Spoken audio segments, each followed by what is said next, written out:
This episode of the show is brought to you by Louisville Music Studios, located at 4220 Trio Avenue in Louisville, Kentucky.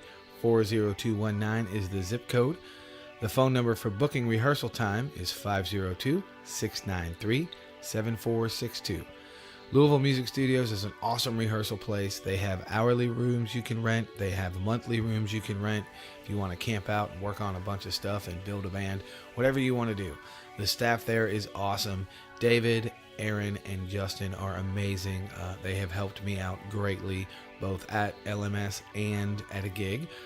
So I suggest you go check them out if you have not already. They have really cool rates, including free. That's right. If you call that number to book some rehearsal time and you mention the Bar Star podcast, you will get your first hour of rehearsal for free. Yes, free. I'm giving away free shit, people. That's awesome. So take advantage of it. Go check out Louisville Music Studios if you haven't already. And if you already have, then you know what's up. And, enjoy this episode of the Bar Star Podcast. The Bar Star Podcast is a show that aims for something a little different. It's hosted by a drummer who thinks he's a musician. But let's be honest. I know and you know that drummers are not musicians, right? Or are they? Hang on a second. Who wrote this crap? This is garbage. Nobody's going to listen to a show put on by somebody they haven't heard of. Stupid crap.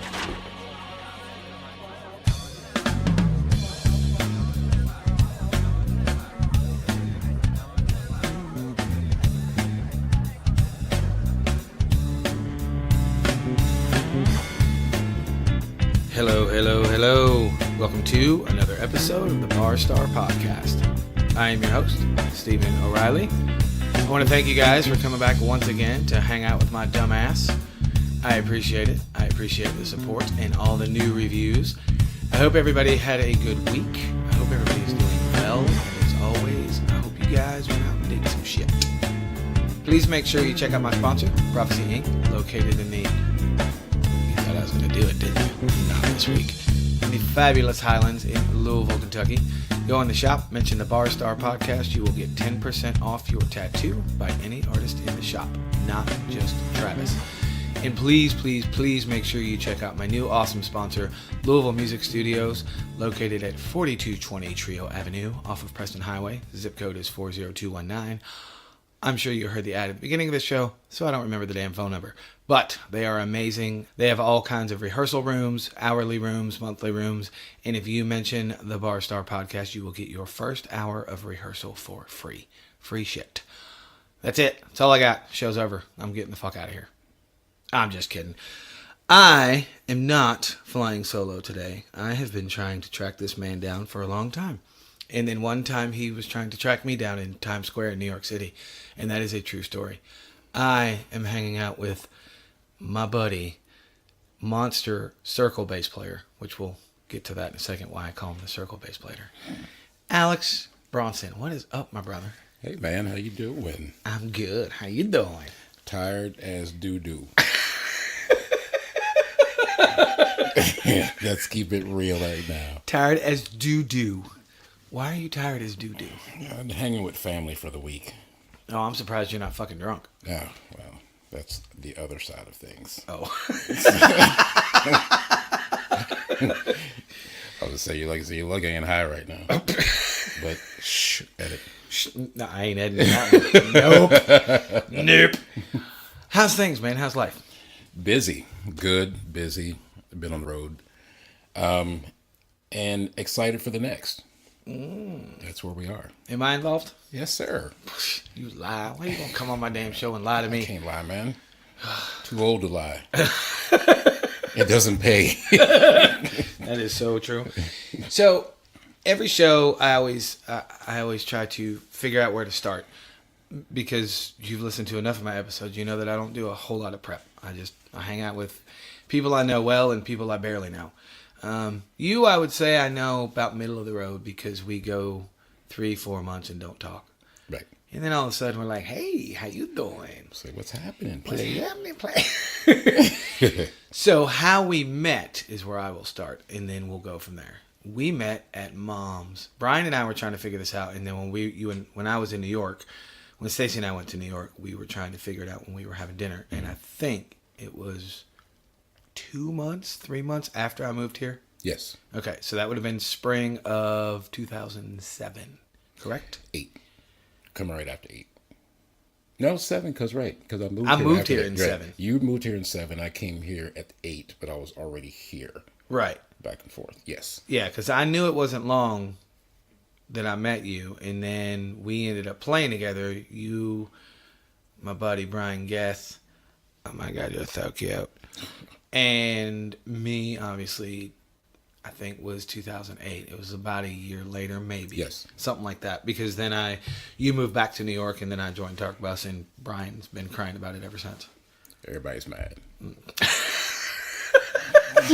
So everybody's just mad. So we start there. Yeah. So that's our brief history, Yeah. and we've gotten to play together. And I call you the circle bass player because you do this weirdly amazing thing with your right hand while you play. Yes. You almost go in a circle, Constantly. and it's fucking awesomely weird. Yes. That people ask why or how.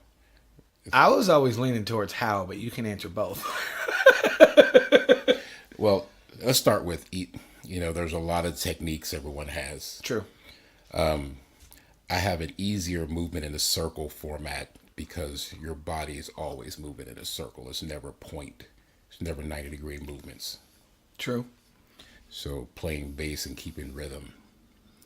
When I play in a circle, like my hand looks like it's rolling. Mm-hmm. It does. It's like you got no damn wrist bone. Exactly. So Alex? Yeah, that motherfucker ain't got no wrist. yeah. So I know him. it's really it's a practice thing because it makes it easier for me to play. Right. It's less wear and tear on the body. Well, I never thought about it that way, but I could see that. I'm assuming you have no tendon issues. I have arthritis. Well, that's because you old as fuck. Yeah, that's just true too. But I have arthritis in my playing hand, no joke. And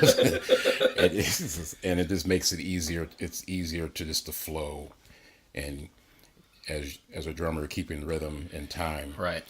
As just like a train wheels are going. Oh yeah. Always a constant. If you watch my hands play, it's like train wheels. So it's like literally that rhythmic pattern. Man, we ain't even 5 minutes into this, and you already used the L word. Yeah. Fuck. Say it right. Literally. Literally. Ooh, you put an extra syllable on it. I like it. I was just in the UK. You were, which we will get to in a second, Yes. because I was so mad at you when I blow your phone. I shouldn't. I really blow your phone up. I want to blow your phone up, but I get so mad. You post all those damn pictures. Anyway, we'll talk about that in a second. So, how long have you been playing? And if I didn't tell you already, you're a fucking monster. But how long have you been playing? Thank you. I've been playing since I was 17, late start. Ooh, that is a late start. I thought I started late. I started at 13. Playing bass at 17. Got you. I started at 7 playing violin and cello. See, I didn't know that. With my son. Oh, very cool. Violin, cello, Notice, sax. kids, he didn't say how long he's been playing because he don't want to tell you how old he is. But I'll tell you how old I am right now. I am 50. 50. 0. And I still get carded. I can see that with you, though. Yeah. Pretty cool. Yeah, I got carded the other day, and I was like, you want my birth certificate Quickly, too? right, Let me get my wallet. Here you go. Where's my driver's license? Gladly. Dude was like, you ain't getting mad? I'm like, hell no, I ain't getting mad. So you might get a tip. Yeah. Just a tip. Just a tip. But the tip. So, what made you go to bass? Fat fingers. I have sausage fingers. I have short sausage fingers. The sad part is this is fucking true. So I can't. You do have some sausage fingers. We should take a picture of it. But no, I have sausage fingers, and it was just easier. I couldn't play guitar. I couldn't, get all the fretted hand notes. Well, that's all right. I you know this. I started on guitar and it lasted about a week. I hated it. It made no fucking sense to me. I got nothing. It was ridiculous. I hated it. It's a different ego. That's what I'll call it. Playing guitar is a different ego. It's too much thinking. I'll go with that. I agree with that. I've never heard it put that way, but I like it. Yeah. So I play bass.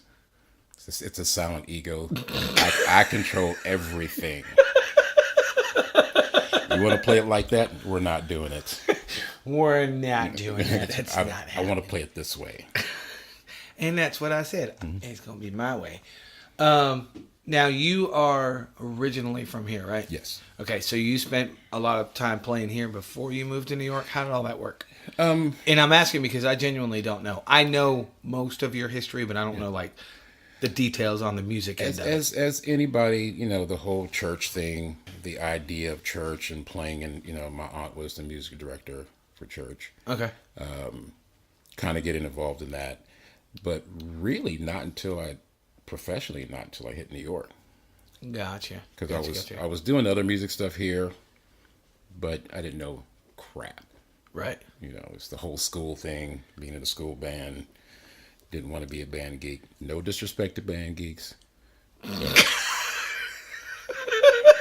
too many geeks. Too many geeks around. When there's 15, 20 geeks in a room, it's a problem. So, You're not going to win. Yeah, I'm not winning. You're outnumbered. Right. Someone playing the oboe versus playing the stand-up bass just doesn't work. So. No, I get it. A lot of times, though, they're smarter than we are. Yeah. I mean, let's just call a spade a fucking shovel. I'm a lazy fuck, so I just that was another reason playing bass. It's 4 strings instead of 6. You don't have to think as much. Right, I don't have to think as much. I just know how to count to 4 and count of a day. And repeat. 1, 2, repeat. It's an extra lazy day. I'm only going to 2. Right. And if you're off count at that point, then I'm sorry. So basically, before you went to New York, you did most of just the church stuff here? I did church stuff and just, the garage band before the toy game of garage band stuff. I was hanging out in the garage trying to play cassettes and record ideas. Didn't really, I had a whole different life before I even jumped into music. Right. So I have a degree in fashion. Didn't know that, did you? I want to say that I actually did. I think you told me that before. Yeah, I went to FIT in New York. Because one of the things that you said you dug about me was not near as good as you, but I actually knew how to dress. Most guys don't. Most guys don't. And I think that's how it came up. I'm not turning it around on me, but that clicks in my head. I think I remember you telling me that before. I was like, not that I don't want to compliment, because I do, but why would you say that? And you went, well, I went to fashion school. I think I remember you telling me that. Went to FIT. Yeah, which everybody's like, wow, you have it. I'm always looking at someone's shoes. You should. It's like, yo, those Converse ain't kicking, bro. You need the other Converse. Yeah, right, you need the other ones. Can we talk about my slippers, though? Dude, I kind of like that. It's very festive on some... Very Christmas. I'm looking for the fireplace for this. You need to sit down the fireplace. So, because you can't see them, they're red, black, plaid slip-ons. Mm-hmm. They're my slippers. And my fat feet couldn't get into any of those. So. The fat hands, fat feet. Call it what you will. Fat head. Mm-hmm. You're a little thick-headed sometimes. Hey, man. Oh, more than sometimes. I don't have to deal with you every day. So. Now, did you... because I will squirrel out forever on this show. Some of my listeners get mad at me. Did you meet Brian Guest before you went to New York? Yeah, Brian and I were friends since... You guys grew up together? Single age, yes. Okay. Our parents actually went to school together. That's right. Okay. They went to high school together. Because I know Brian's told me that story. Brian, don't text me and get mad at me. You know my memory sucks. I know Brian's told me before, not only on the show, but just because we hang out and stuff. But I always forget if you met in high school or when you were little kids. Little kids. Okay. Yeah, his parents and my parents went to Mail. Okay. Together. Gotcha. And my dad played ball there, and his father ran track. Gotcha. So the two sports dads had two musician kids. Kids, right. And your daddy's awesome. And he has an older brother. We were friends, but not into the music. And, our parents, and we would cookouts and blah, blah, blah. So he was like the brother that I didn't have at the time. Right. And we just, joined at the hip all the time playing. He always wanted to play guitar. When I was playing guitar, I'm like, nope. Get your own. Nope. Get your own. Go play with your Legos and Star Wars. Oh. No, really. He could be mad at it, but it's true. So he got his own guitar, and then he became this badass guitar player. He is a fucking badass. Dude, I've told him since I've known him. If you don't know Brian Guest, please check this out. Please check him out. But I got a story for that. Ooh, do tell. He doesn't talk to people about it. Ask him about Sticky Freddy. I will not divulge any information, but I know a little bit about it. Yeah. He's going to kick our ass. Yes, but I told him if I had an opportunity to put him on the leash out there and hang him from the edge, it's gone. Because I'm tired of this shit. I'm so tired of this. Dude, like really, it's like I play with a lot of people and know a lot of musicians around, and that is one dude who needs to be out there. Everybody needs to know who he is. Please. I've told him that since I've known him. I told him that on my show. In fact, almost a year ago. Well, I shouldn't say almost a year ago. I guess it was February or March of this year. He was on the show. Mm-hmm. People still talk about him being on the show. I might have to get him back. Brian, be prepared. You're coming back, fucker. But yeah, he is. I hate to be cliches and say he's one of a kind, but cliches are cliches for a reason. Dude, he's such a one of a kind dude, and he's so fucking talented, and he has no idea how good he is. No, and he really doesn't. And he'll fight you on it. Oh, he will. But and then he'll send me a song or something. Go check this out, and I'm going. Right. Whoa. No, I've got lists of songs. I've got so many lists of songs from this dude, and there's a couple that we've played together, and there's a couple things that he's done. I'm like, dude, can I play on this, please? Yeah. I was like, why are you not putting a band together? Why are you not playing? But hey, trust me, Brian Guest, end of story. Yeah, I'm done talking about him because we're going to talk about him again in a minute. Yes. So, when did you move to New York the first time? Early 90s. So you were up there when it was real shitty. Still shitty. Yes. Because it's not shitty anymore. It's just pretty shitty. Pretty and shitty. Pretty shitty. What made you move up there? I mean, I know, but most people that are listening started out probably with, don't. I moved up there for school. Right. Fashion. I went to FIT. Right. And that lasted quickly. That lasted a couple years. That lasted quickly. I like that. I'm stealing that. That lasted quickly. How long did that last? Quickly. Yeah. Yep, it was over quickly. Life in New York was different, and I use the word lazy, but it's not. I just don't have time for extra. Right. So, at a point of my own ego and things going on, when you create something, you want it out. I don't need to wait 6 months to a year for something.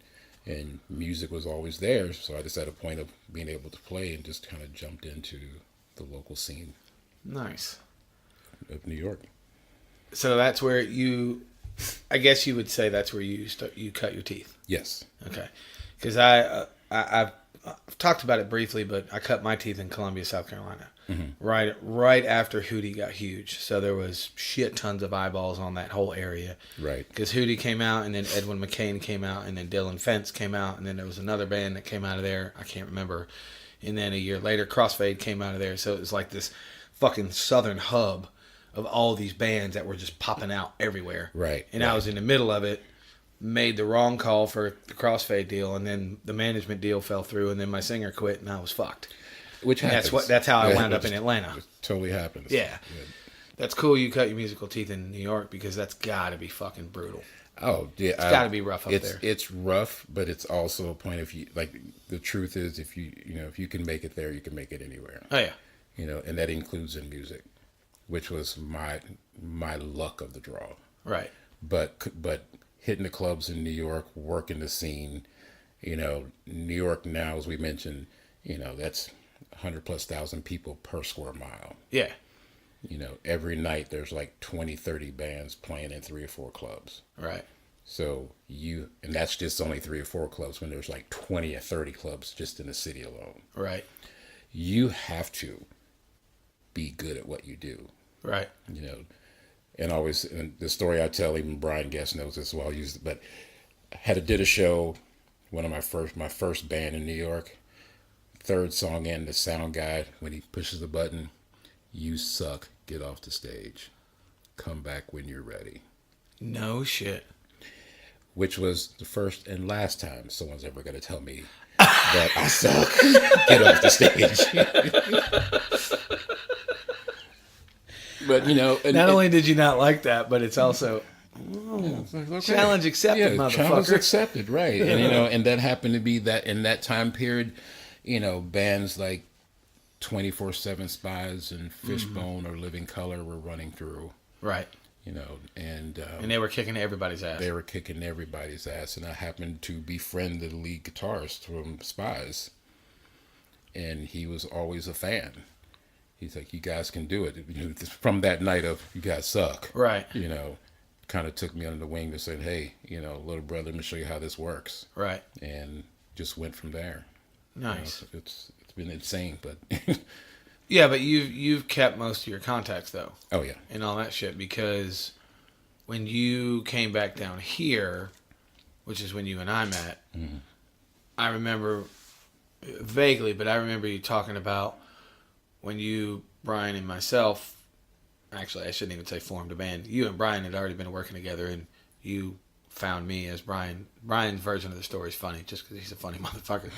He was talking about you said, "I found a drummer. He's on YouTube." Right. Yes. Yes. Like, what the fuck did you get? Yes. Here. Here, look at this guy. But that stuff that we were doing, I remember even back then you were talking about we can get on possibly on some tours and do some shows up north and all that kind of shit. And then you up and moved back to New York. And then I got the call to go to Turk Bus, and it was a money thing. But so the reason I bring it up that way is, why did you go back to New York? Wait, actually, let me rephrase the question. How come you came back down here, and why did you go back to New York? Well, I was, supplementing income. I worked at advertising. Right. And I actually always stay in music. So I was doing music production for TV commercials. Nice. Industry, technology, things change. My wife is also in the industry. Right. And we were just tired of New York. It's a never-ending rat race. Right. You can get in and get out, but at a point we just needed to get out. Gotcha. And there was an opportunity for a job here in Kentucky where we let's go. I mean, family is a great place to go with family, blah, blah, blah. And it ended we stayed here. It's like, okay, let's take it. Right. Take a break from the whole scene of running, and actually sit and chill and have time. Right. Which time is very important. Very, very important. Yes, it is. So yeah, that's the reason why we came down here. And actually, I had a band called Red Lotus, and things were getting really big. The same way, as any, like, you're in a situation and, right. and it just imploded on itself out of nowhere. And after a couple tours in Europe and blah blah blah, it just totally imploded, and I just needed a break. Right. I was like, I wasn't playing, I wasn't doing anything until Brian's like, let's play. But I was like, I haven't played, so I was like, let me teach. Yeah.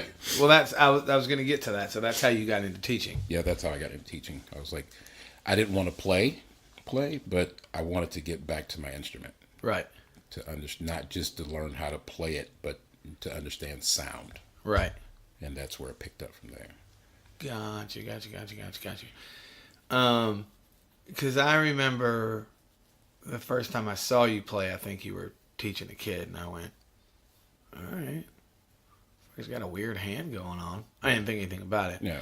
And then when we got in the room with you, Brian, and me, and we started playing, I went, holy shit, these two dudes are on another level, which was cool for me. And this might be a little arrogant, but after a while, it's the same people all the time, right, doing the same shit. So when somebody new comes along who plays completely different shit and in a completely different way, now I have to step up my game. Right. Which is better for me. It's better all around. It's all around, yes. Yeah.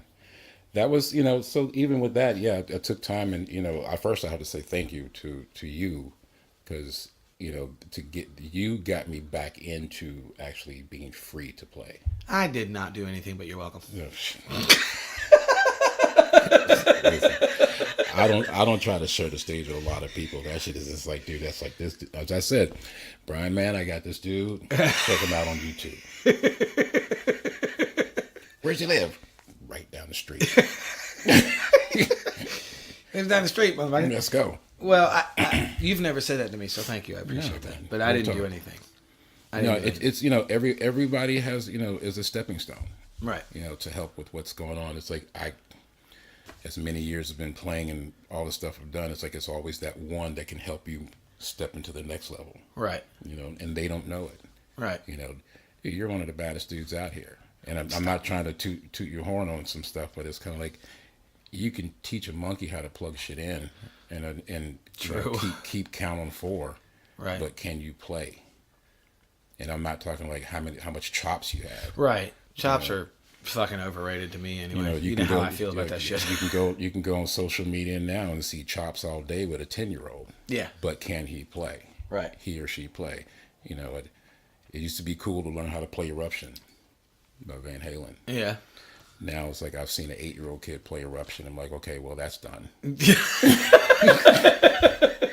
But can that 8-year-old or 10-year-old kid tell you, what does it feel right to play? No, that's I mean, you're 100% right.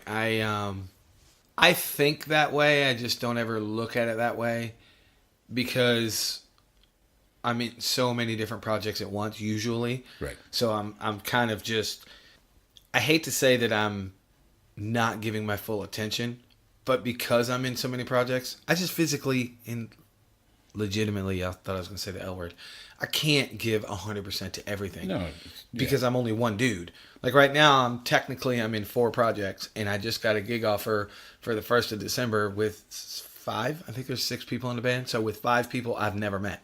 So now I got to learn all that shit. Right. You know what I mean? So there comes that point where I kind of sell myself short because I put my hands in so many fires. It's like, oh, I got to get some of that. Oh, I got to get some of that. But it's because I constantly want to work. Oh, that's it. Working. You know what I mean? And at a point when you take away from working and just play, but it makes sense. When you I've done it too. It's like to the point where every song starts sounding the same. Yeah, it does. So you become on autopilot. Yep, absolutely. And I suffer from that sometimes, and I'll have, which I think it's funny. I've watched a lot of players on stage get mad about it and get mad at themselves. But when I play the wrong groove or whatever, or completely fuck something up, I start laughing my ass off. And most people around here that have seen me live and they've watched me start cackling while I'm playing, that's what I've done, kids. I done fucked up. No, many times. And I think it's funny as shit. It amuses the hell out of me because it's, this is a conversation in my head. How did you forget that, you moron? You know what I mean? Well, because it becomes the ABC repetition. ABC Autopilot, absolutely. And it's over. And hey, let's start a new band called ABC Autopilot. Hey, don't tease me right now. Oh, I'm going to throw you under the bus shortly, fucker. Don't even start with me. Your minute's coming, sir. Sweet. So, what made you decide to move back to New York? I wanted to work. Gotcha. And with no disrespect, I just couldn't do a cover band. Hey, man, I get it. I get it. I'm on both sides of the fence of it. I get it. And I say that from here because it's kind of like there's only so many clubs that regurgitate themselves to open up and close here, where it's like it becomes the same people over and over. And I needed to push that envelope. Right. And I knew I couldn't do it here. Right. But also I was getting calls to do other work, because I do production as well. Right. And that was like, if I'm going to work, I can't be here because they're not going to pay to fly me to New York. Right. Or to Europe from here. Right. And also at the time, wife's job was transitioning out and she was homesick. She's from New York. Right. So we're out. I mean, it was literally, dude. I left. I miss it. I'm going back. It had a son. Literally, he was born in February. There were some political things happening in the structure of life. I was like, I'm not raising my son in this bullshit. Right. And that was February. By April, we're out of here. I went on the road, came back within that month. We're moving back to New York. Nice. That was in the fall of that point. So you moved back in fall of 2010. God, it's been 8 years since you've been gone. Yeah. Fuck. And it's been just running ever since. And it was literally like I could not do the work that I wanted to do. Right. here. No, I get that. But plus I got fired from mom, so because I didn't give a flying fuck. Yes, I'm going to say it right here. I don't care. Listen, love mom's music, love the music community here, but there's a whole lot of egos that y'all fuckers can't cash checks on at all. Oh, dude, you preaching to the choir. I've said it on this show, and I've said it a million times.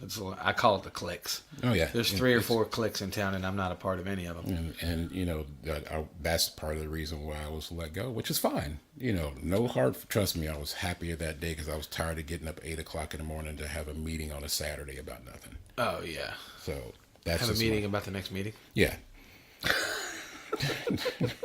I've been there. So. All right. So when you. I'm staring out my window because I can't believe it's been fucking 8 years since you've been gone. It's been 8 years. It's fast. It's just dawned on me. It seems like it was just a couple of years ago. Right.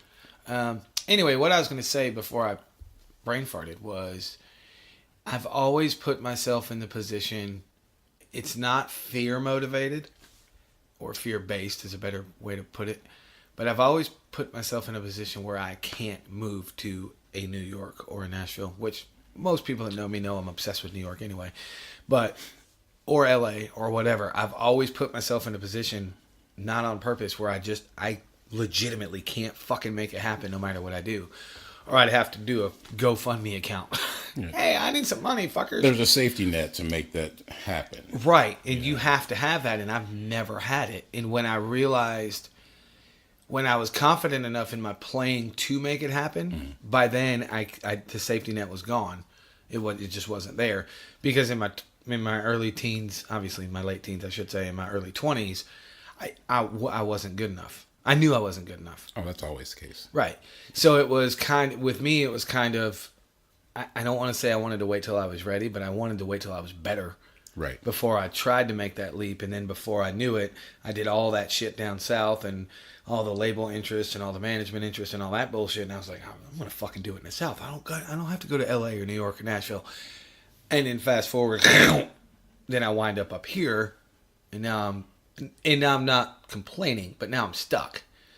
You know what I'm saying? Yes. I can't do, and I'm not going to Nashville now anyway. Fuck that. I ain't playing for tips. I'm way better than that. No, don't give me the fucking exposure. You can't put exposure in the bank. No, you can't. Fuck that shit. And I will never. No, I'm not doing that. And no disrespect, like you said, no disrespect to anybody down there that does that grind. Good for them. I'm not doing it. Too old for that. Off. Too old for that shit. Yeah, I'm too old for that shit too. And again, I'm not saying any of that in a complaining way. It's just, it's never been, like every time I get close, it's like, fuck, it's almost there. You know what it is? And for me, it was always somebody else's dream. What do you mean? When you're like, you have that safety net for something else to fall into. Mm-hmm. Then you start playing, like you say, you get better for yourself. And you're like, I need to be better, because if I'm not good enough here, then I'm not going to be good enough there. Right. But then it becomes, well, I want to be able to play with such and such or do such and such work. Right. Which is always for somebody else instead of, you know what, let me play for me. True. And you know, we all get caught in this loop. I'm not good enough, blah, blah, blah. But then when the safety net is like, well, you know, you're young and 20, like you're young and dumb. Yeah. That's great. When you're older, there's more responsibilities, of course. But then it's like, I need more solid actions to move forward. Right. But as you say, in the fear-based thing, now it's like, you know what, let's just move forward and see what happens. Yeah. That was even part of my move to New York, going back to New York. Right. It's like, you know what, this is not happening here. I'm not satisfied here, you know, with other things going on. Right. But it's like, you know, as when I met my wife, that's the first thing I said to her on the day. It's like, listen, I met you with a bass in my hand. I will leave you with a bass in my hand. Yep. I remember you telling me that at Mom's on the porch one day. Yeah. And anything else in between can be discussed and negotiated. Other than that, yep, this is where I'm at. Right. And you know what? It's again, fear is a main drive. Oh, it's a good motivator. Yeah. Don't get me wrong. It's a push. But we don't have to be fearful anymore because, dude, we all play. Right. So there's 20 other people who are just as badasses around here and or wherever else. Oh, absolutely. The thing is, who's going to go get it? Right. now with technology, you're able to work here and be somewhere else at the same time. Oh yeah, for sure. That makes complete sense. So, You're right. I'll say I was looking at dinner plans. I'm getting texts about dinner plans. No, but Which is not a bad thing. So at this point, fear-based drive is not about that anymore. It's like, I got to pay rent. Yeah. I got bills to pay. Yeah. Now, is it going to be beneficial for me to do what I need to do here or there, or can it happen from here to there? Right. And I think it's just a speculation on my part, but I think that happens to no matter what level of player you are, but I think it happens to people that start a little bit later. Mm-hmm. Because as long as I've been teaching and as many musicians as I've known, Jesus Christ, I don't think anybody's really mentally good. Like we said earlier, I don't care about chops and shit. I don't think anybody's really mentally good till at least 10 years in. At least. Oh, and that's the big part of it, because the physical part of playing is one thing. Yeah. I'm talking the mental part, being musically mature. And if you look at the way I've done shit, 10 years in, I was 23 and married. Fuck was I going to do? Right. It was because I left home at 13. So not only did I start playing drums at 13, I left home at 13. So that in that 10 years, and I still didn't think I was good enough. In fact, I know I wasn't. And I was doing some cool shit, don't get me wrong. But it's like, all right, I'm kind of starting to get this, but not really. And I'm 23. Before you know it, I'm 29 in Atlanta with nothing, going, all right, fuck it, I'm going to go to music school. So I did everything so late. Right. By the time the common sense kicked in, going, yeah, I really can't move there because I like a roof over my head. Right. I've been homeless. I know what that shit's like. It's and ugly. being homeless with drums, ooh, that sucks. You can't put those on your back. Right. So it's partly fear, but it's also partly self-preservation. It's a reality check. Yeah. Make moves. I get it. And and that's, I think that's even more so. There wasn't a drive here for me because I've done it. Right. If you play one club, you play 1,000. Right. Here, one bar is the next. Right. But at a point, there's no drive after a while. And you step into the New York game or some other place, not just New York, but I can only speak for New York, and it's kind of like, trust me, there are 5 other bands sitting there waiting on us, 5 other musicians for that night in that one club. Yep. Who want the same thing as you. And they're all badasses. Yep. Or even down to their jam sessions. Mm-hmm. And it's like, it's a half of Billy Joel's band. Half of Bon Jovi's backup band. That's fucking crazy. Sitting in jam sessions all night long. Because they're off the road. Right. And they just want to play. They just want to play. That's fucking crazy. But then again, it's hard to get paid. So at that point, it's like you really got to bust behind. You got to bust your ass to work. Right. And that's a motivator. True. Which is the mental part of the game. Because, like, again, you can play, and everyone knows you can play. Right. But what sets you apart from Joe Schmo next to you? Yeah. Or in the next club over across the street? It's a mental. It is. I've taught my students this for years, and I've already talked about it a couple weeks ago on the show. I mean, everybody knows I'm retiring from teaching or whatever, fuck you want. I just don't like saying quitting because I might go back to it. I can always teach, thankfully. But I've taught my students for years, you can be a monster chop player. You can be a monster fill player, and speaking drums mostly. Mm-hmm. You can have a groove that's got a pocket you can drive a truck through. Mm-hmm. But if you don't have at least all 3 of those together and you're mentally stable and musically mature, nobody gives a shit. Nobody gives a rat's behind. That's the difference. And I think with a lot of players, that's where they get lost because the ego kicks in. Well, yeah, I can do do-do-do and do-do-do. And they're the same cats that will compare like a Joey Jordison to Steve Jordan. Can't do that. Can't. They're 2 completely fucking different drummers. Joey Jordison is awesome. Steve Jordan's awesome. two completely different fucking drummers. You can't put them two in the same category. And know your role, know your place, know your place in what you're doing, and know your weaknesses. Yes, please, and and don't be afraid of your weaknesses. I had a call from this badass singer a few weeks ago. Like, hey man, would you be interested in doing a wedding gig? Right. And before I even said it, before I was saying anything of yes or no, I told him, said, listen, I am not on the caliber of what you need, from a vocalist, right, to be playing in your band. And he was like, respect to that. When can we get together anyway? Right. I know my role is like, dude, I'm not going to jump into that. Absolutely. I've told the story on the show before, and I'm pretty sure I've told you, but there was a gig in Atlanta I got a call for. I went and did the gig, and I fucked it up.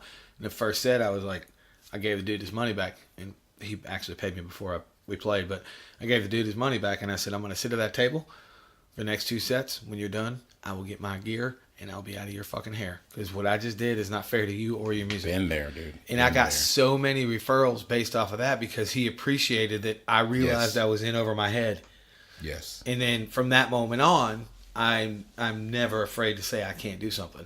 In fact, I got a call today for a gig next month that I don't think I'm the guy for.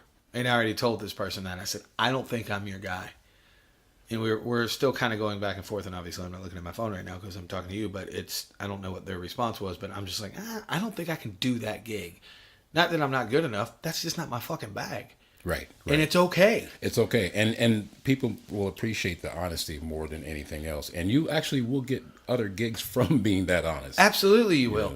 But the reason I bring it up that in this context is because that musical maturity that I have and that you have, somebody else won't have that because their ego gets in the fucking way.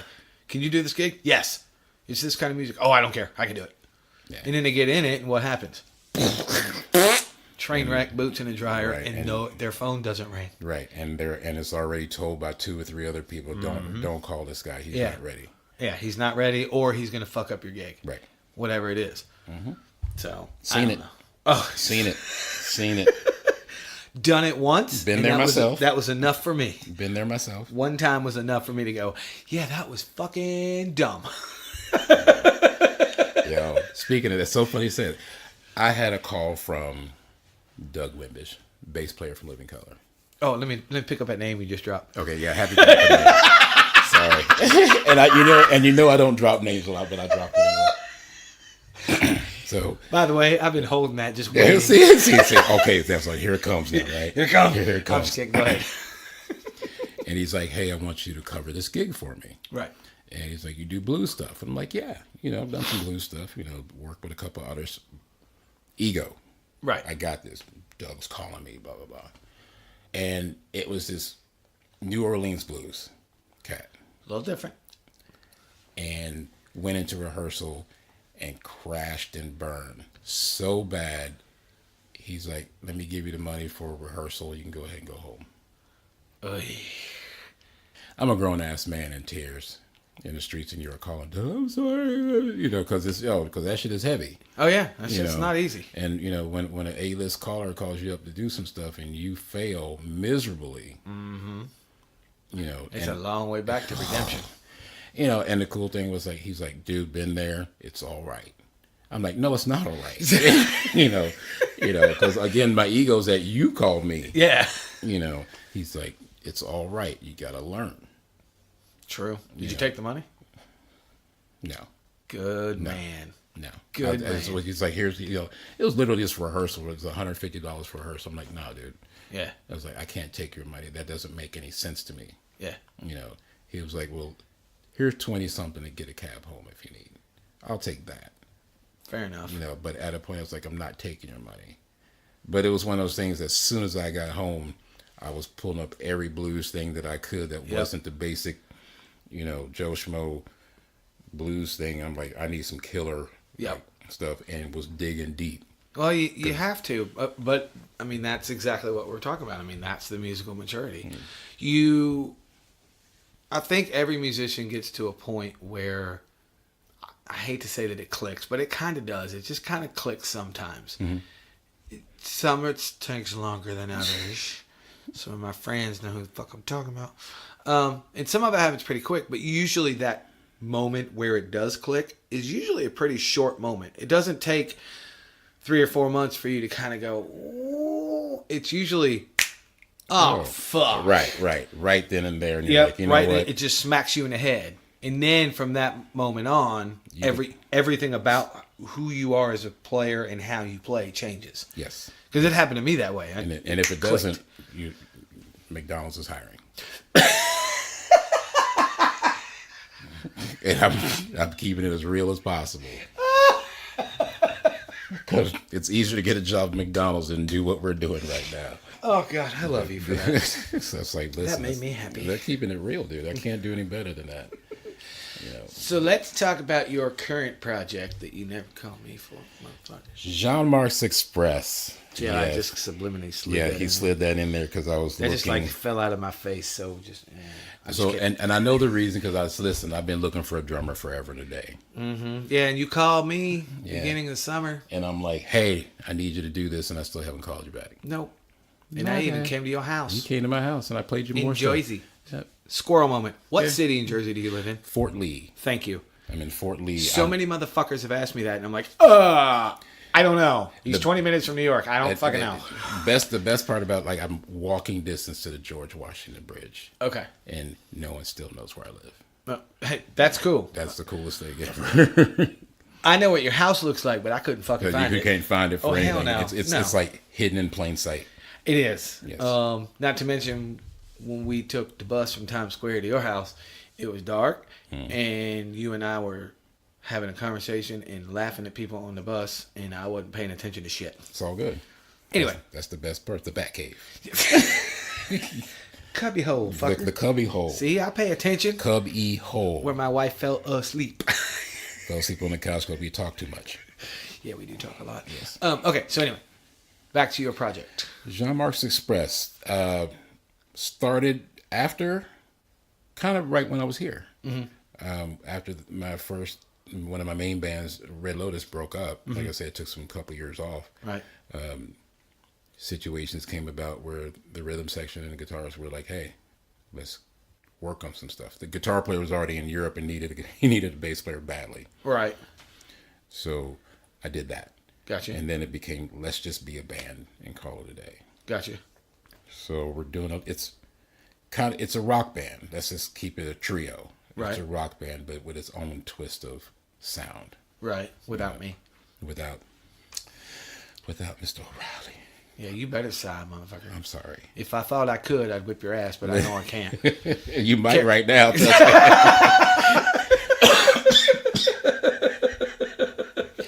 No, but yeah, it's a fun project. We're not jumping into the industry stuff.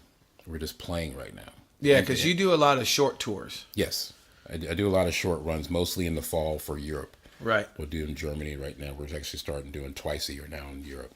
Right, because you were just in London, right? Yeah, I was just in London with another project. Oh, okay. Okay, my bad. Finished a month tour with Express in Germany, came back here, and for a week had to work a production show at LC, Living Color, and Fishbone. And then I went back. Pick up them names. Yeah, picked up the names again. And then went back out with I love you. Cronix. Oh, okay. That's who you were in London with? Yes. Okay, gotcha. Which is a reggae artist. Oh, okay. Cool. I'm not a reggae player. I do a lot of stage production for them. Right. My production side, which is the cubby hole, right, is also Captain Save a Ho. I got nothing. Yeah, so I'm leaving that alone. So playing bass and doing production for all these different people and doing work. Right. But Jean Marx Express is my main thing right now. Gotcha.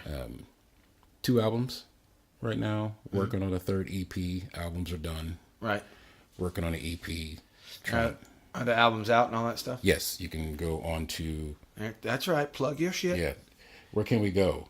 We can go to anything on the internet. Literally any outlet from... Literally.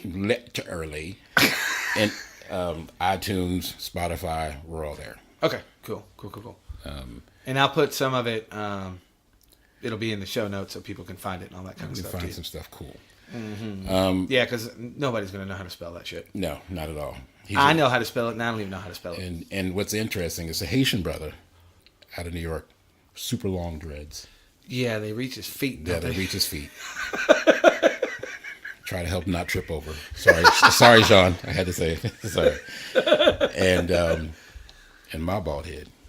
And we just decided we take all the culmination of music that we've learned and grew up with and put it all in one. And we're not chasing the pop radio or whatever. Right. Just like, you know what, we're musicians who are playing, and if you like it, great. If you don't. But you're writing all your own stuff, right? Yes. Okay. It's all original. Yeah, it's all original. All original stuff.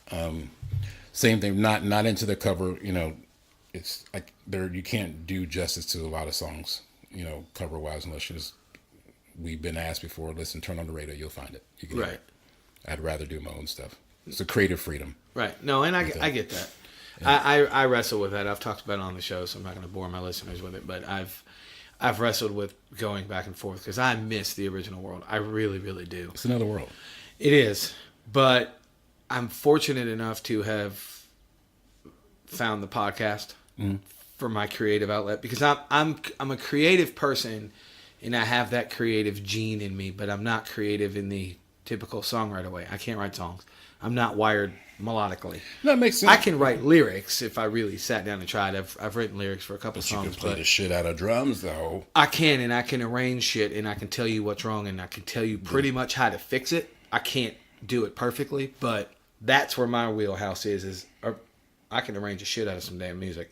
I'm like, yeah, you know what? No, that blows. Let's do this, or this, and make it better. I need you in the cubby hole. Mm-hmm. I need you in the cubby hole so we can write some new stuff and make some shit happen.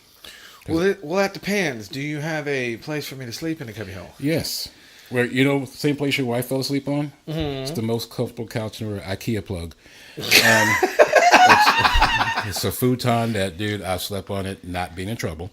I've slept on it, and because I've just fell asleep on it. Matter of fact, I loved it so much, I bought another one. We got another one upstairs in the extra room. So, if I come up there and we write some shit, you're going to take me around, right? I have to. And you're going to introduce me to people, right? No, dude. I've already told you, and I said this before. Listen, I'll drop names all day, but it's at a point like when they come to the house, don't be mad.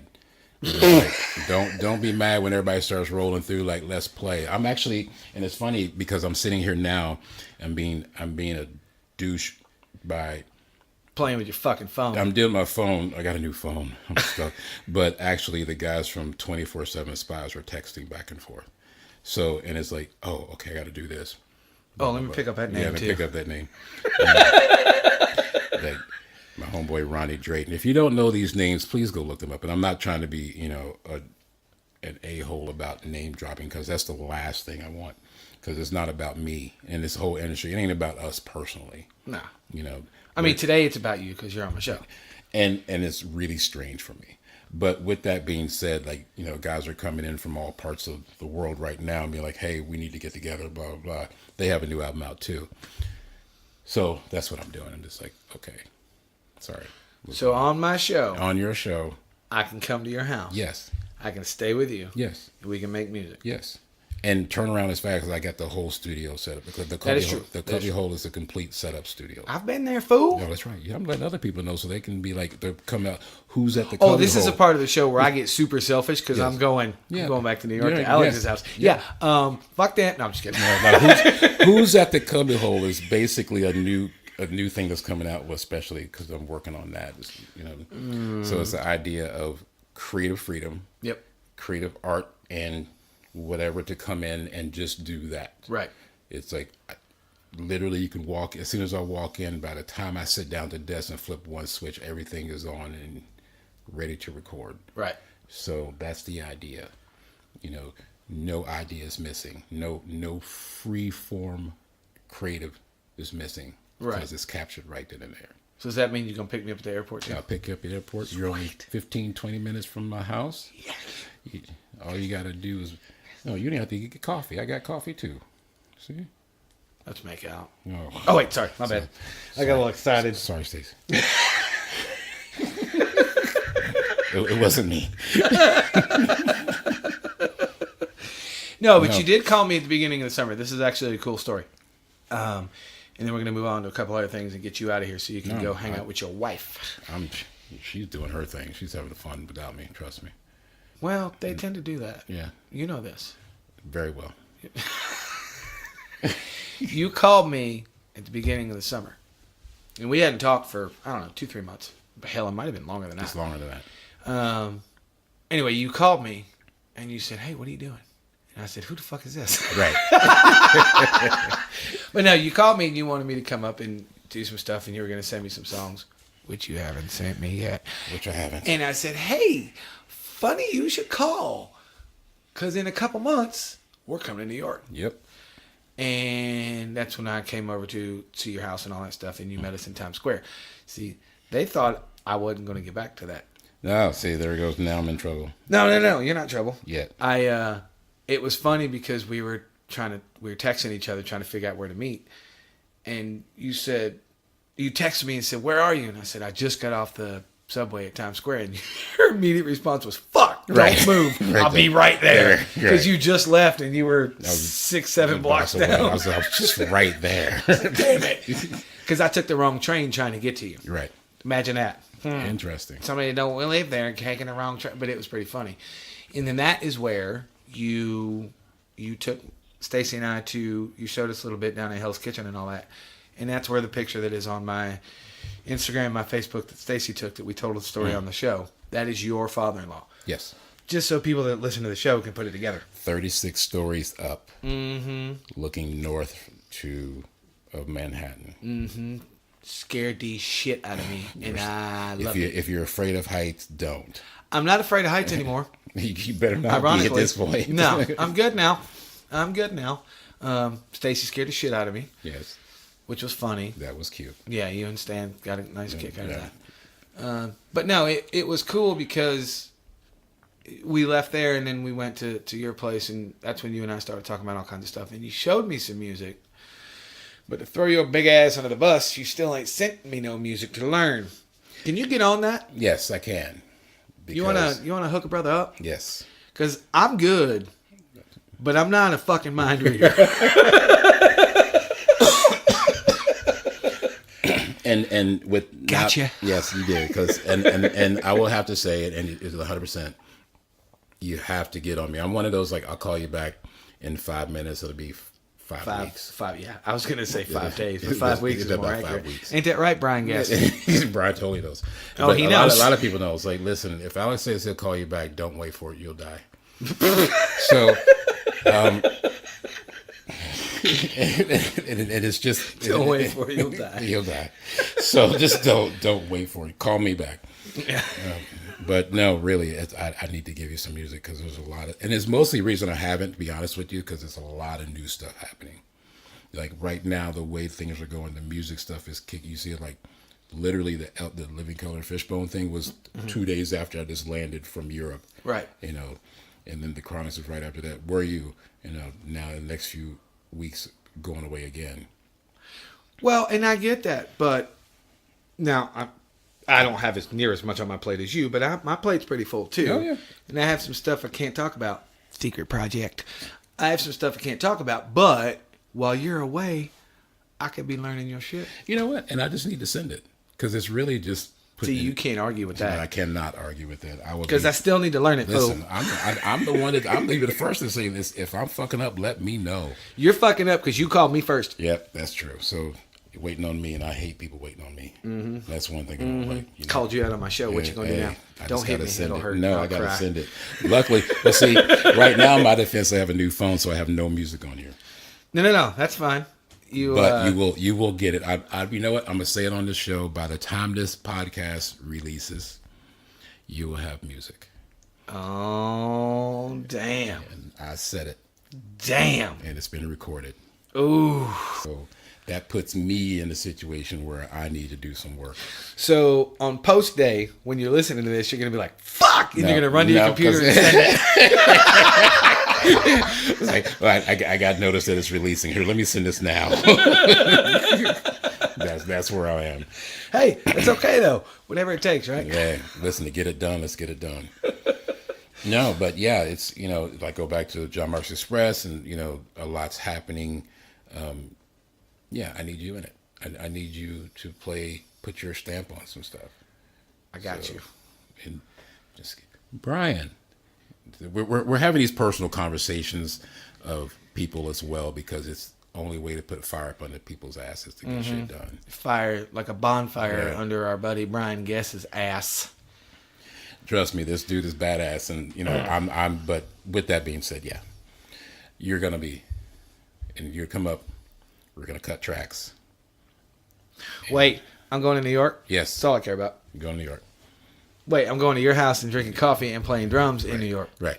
Yeah. Fuck all y'all. I'm out. Yeah. I'm out.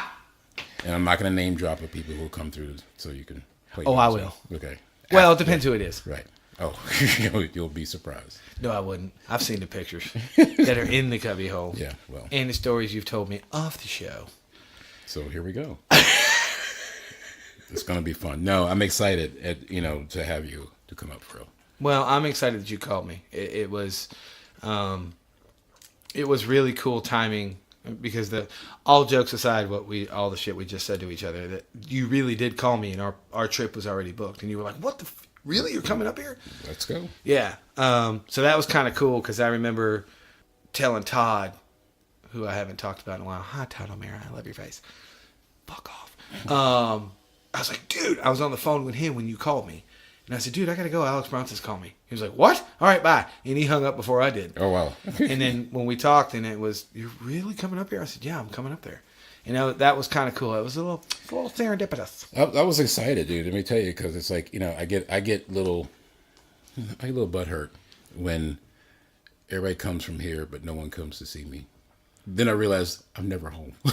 So. Well, there is that. There is that.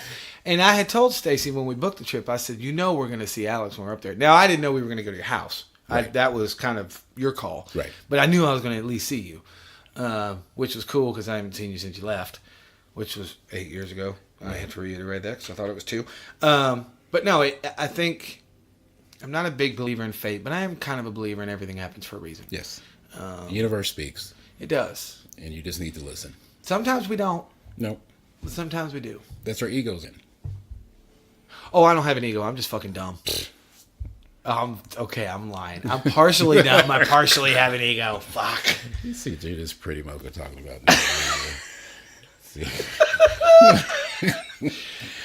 All right, so I usually do 3 segments on my show, counting what all we always talk about. But I'm going to skip social media issues, because I'm pretty sure it's going to go bye-bye. No. No, you don't want to skip it? No, let's not skip it. Okay, well, hang on. This is what we're going to do then. You ready? Yeah. So let's move on to social media issues.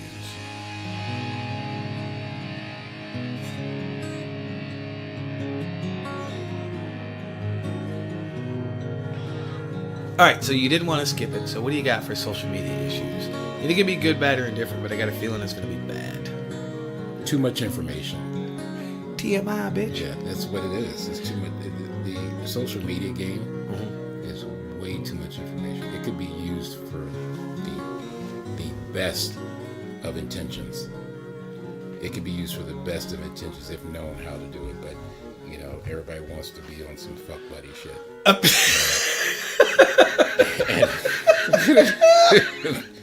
It's a good way to put it. Fuck buddy shit. But because there's a bunch of young kids on there right now. But it's like, used correctly, that is the best free advertising. Dude, I've said it for probably the past 3 years, way before I started this show. If I was not, I'll be cliche and say the entertainment field, because technically that's what I'm in, both musically and with the show. I wouldn't have any social media. I probably wouldn't. It annoys the fuck out of me. And the reason I said before we got into this section that this section will probably go bye-bye eventually, we're talking about it for a while, is because most of us feel the same way about it. I'm kind of running out of shit to talk about it. And I don't mean that in a derogatory way towards anybody I have hanging out with me or to myself, but it's the same thing, and the average person doesn't fucking get it. You're not smarter than all the people you think you're smarter than. Correct. Fucking stop it. Please. And if you have an opinion, awesome. There's nothing wrong with that. Stop trying to shove it down people's throats. That's the issue. And, there's a lot of people who are better than the others. Oh, yeah. For sure. But they're only better, as I call them, the bedroom rock stars.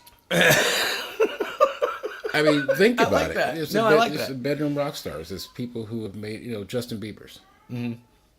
Yep. YouTube has made them famous. Mm-hmm. For whatever reason. And good for them. And great for them. I ain't mad at them. But, at a point of longevity and the systematic of how things work, they'll last a few weeks. Right. I'm popular. Right. More than I have any substance. Right. All flash and no smash. All flash and no smash. I like that. I mean, that's, because it's like, you can be, like I said, when I say rock star bedroom rock star, it becomes, dude, I can rock the shit out of this guitar or these whatever in my bedroom. Right. Oh, I know exactly what you're talking about. But, and you use those platforms to get you out there, which is, as in the industry, you needed shitloads of money to even get your name out there. Yep. Now, of course, you got Facebook and even old MySpace, blah, blah, blah. That's still there? It's still there. And it's not nowhere near popular. Right. Is it still largely music-based, though? Yeah, but it's controlled now. Oh, it's run by people who are putting money into it. Gotcha. That was the thing I liked about MySpace. Yeah, I'm going old school, fuckers.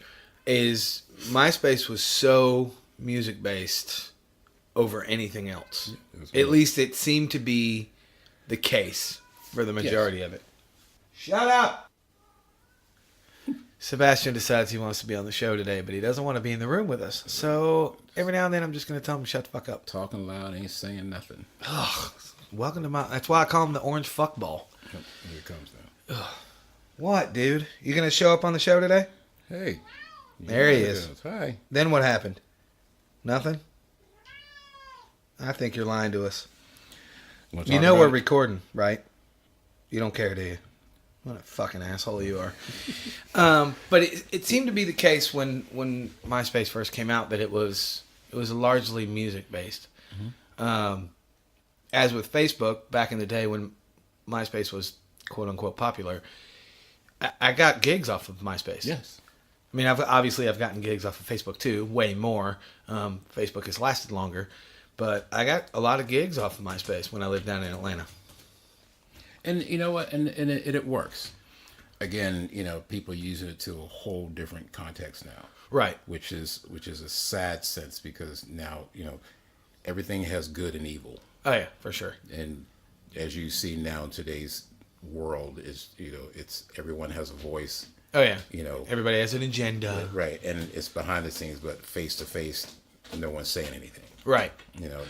Even musically as we, create and do stuff, I find great music. I find great artists, mm-hmm. Not even just musically, but I find great creative people doing some amazing work. Yep. And there was no way to be able to find that without Facebook. Oh, no. Or even, meeting new people, mm-hmm. To get involved in something else. Yep. Not just Joe Blow down the street. Yeah. I work with people who are in Japan, in who's in crazy parts of the world that you can only read about. And pick up that country you dropped. It's a big ass country. But, and it's amazing. It's amazing. But, then again, it's like it's oversaturated with crap. Mm-hmm. Again, because everybody thinks they're the best thing on earth, Right. And everybody thinks your shit don't stink. Yeah. And even like I have stuff on Facebook and, working with that just to let people know that I'm there because at a point there was no way I could have a budget of promoting anything that I do or what bands do or right. who I work with, blah, blah, blah. I think it's just at a point now it needs to be a little bit more streamlined. I agree. I would agree with that. But then again, that's just my thought because at a point it's so oversaturated that people are ignoring it now. Yeah. Well, and I did one of my solo shows a couple months ago. I was talking about the new algorithm change. Mm-hmm. So people have to use it efficiently now. People actually have to really pay attention. Hey, I wonder why so-and-so hasn't posted anything about where they're playing. Oh, they have. You just haven't paid attention to it, so it's not showing up on your feed. At least as far as Facebook goes. Well, and they forget about it. Right, and that's part of the downfall, because even like you're saying, you forget about it. The algorithms push you in a whole different direction. Mm-hmm. Then it becomes okay. Well, now it's oversaturated with so many people doing stuff that, or at a point where you have to spend so much time looking and on it that you're lost in that world and not in this reality of, you know what, I gotta go take a shit. Yeah. I mean, but that's, everybody poops. Everybody does. And, but some people think that they don't. And it's okay. But it's like, I don't have that much time to spend. I'd rather be creative doing something. Right. And luckily there are a few things, in this world of internet and social media that you can do it in real time. Mm-hmm. I can put the camera there and play, and somebody's going to be watching, and I love it. I love it. I love it. But, I watch you, and then I see who goes in the frame, and then I get mad at you, and I just stop watching. I get jealous. And be honest with you, and especially with the cubby hole, there's a lot of people who I don't put on the frame. Oh, I'm sure. I know that just from being your friend and shit. You and I have talked about that before. My floor can't handle anything else. Right, I'm not throwing anything else on the floor. Sorry, not yet anyway. No, it's seriously. I think it's one of those things where something eventually is going to have to change for it to mean anything anymore, because nothing seems to mean anything to anybody. Everybody takes shit for granted. There is a specific young person I deal with on a regular basis. That is all I will say about this individual. And shit just goes over their head because they don't think it's real. Well, I can find it on the fucking internet. I can find it on Google. I saw that on YouTube. It's not real. It's like, no, actually, this is how you interact with another fucking human. One of my favorite stories is, James Michael talked about this. James Michael is the singer for 6 a.m. Mm-hmm. Massive songwriter, wrote way more songs than I knew he did. He has a podcast. He hasn't posted anything in a couple months. Maybe his ADD kicked in and he forgot about his show. I don't know. But he told a story about this young female artist that his management hooked him up with, wanted to do a songwriting session with. Easy for me to say. And had a great text conversation, an email conversation with this person. She shows up at his studio. They're there for 3 hours and he couldn't get 4 sentences out of her. And he's like, where's this person that I was having this amazing communication with? Face to face, she was fucking clueless. 20 minutes after she left, she was texting him, it was so nice to meet you. That was a great session. Blah, blah, blah. And he's going, this is not the same fucking person. But it is, because people don't know how to communicate face to face. They just don't have a clue. Well, and that's the sad part. Because, it is. Because, you need to be able to transition, from one to another. I think that's where social media has, lost itself. I think it's ruined people, honestly. Yes. Yeah, and it's ruined people, ruined relationships. Yeah. And, even bands, and I've seen it, and because people get jealous because, someone is more popular than something else. Right. The relationship is, you're talking to somebody else, blah, blah, blah. Yeah. And they think that that's the relationship that you should be having face to face. Right. Or the other problem, or the other side of that coin, is they think that you talking to someone on social media is a relationship. Right. And it's not a relationship. No. It's an exchange of information. Thank you. I'm just saying. So that's the internet pearls. That's the social media stress. I'm not 20-something years old. I don't have time to sit there, 8 hours a day to just keep pumping. And it's funny because we talk about, because that's what the music industry used to do. Yeah. Where you spent money on promotion and advertising. Now that has become Facebook, Instagram, Twitter, all that shit, all that other stuff. There's a few new ones coming out, like Twitch. Yeah, and you know what? And it's like this again. It's oversaturated. So at this point, with social media, which is anything in marketing, because you have to find your group. Yeah, you have to find your audience in your niche. The audience in the niche, and if you don't, you're just throwing stuff out there. Yeah. But hopefully something sticks on the wall. Yep. But at a point, there's enough out there for everybody. Right. Find your market, find your niche, and that's where Jean Marx Express comes in at.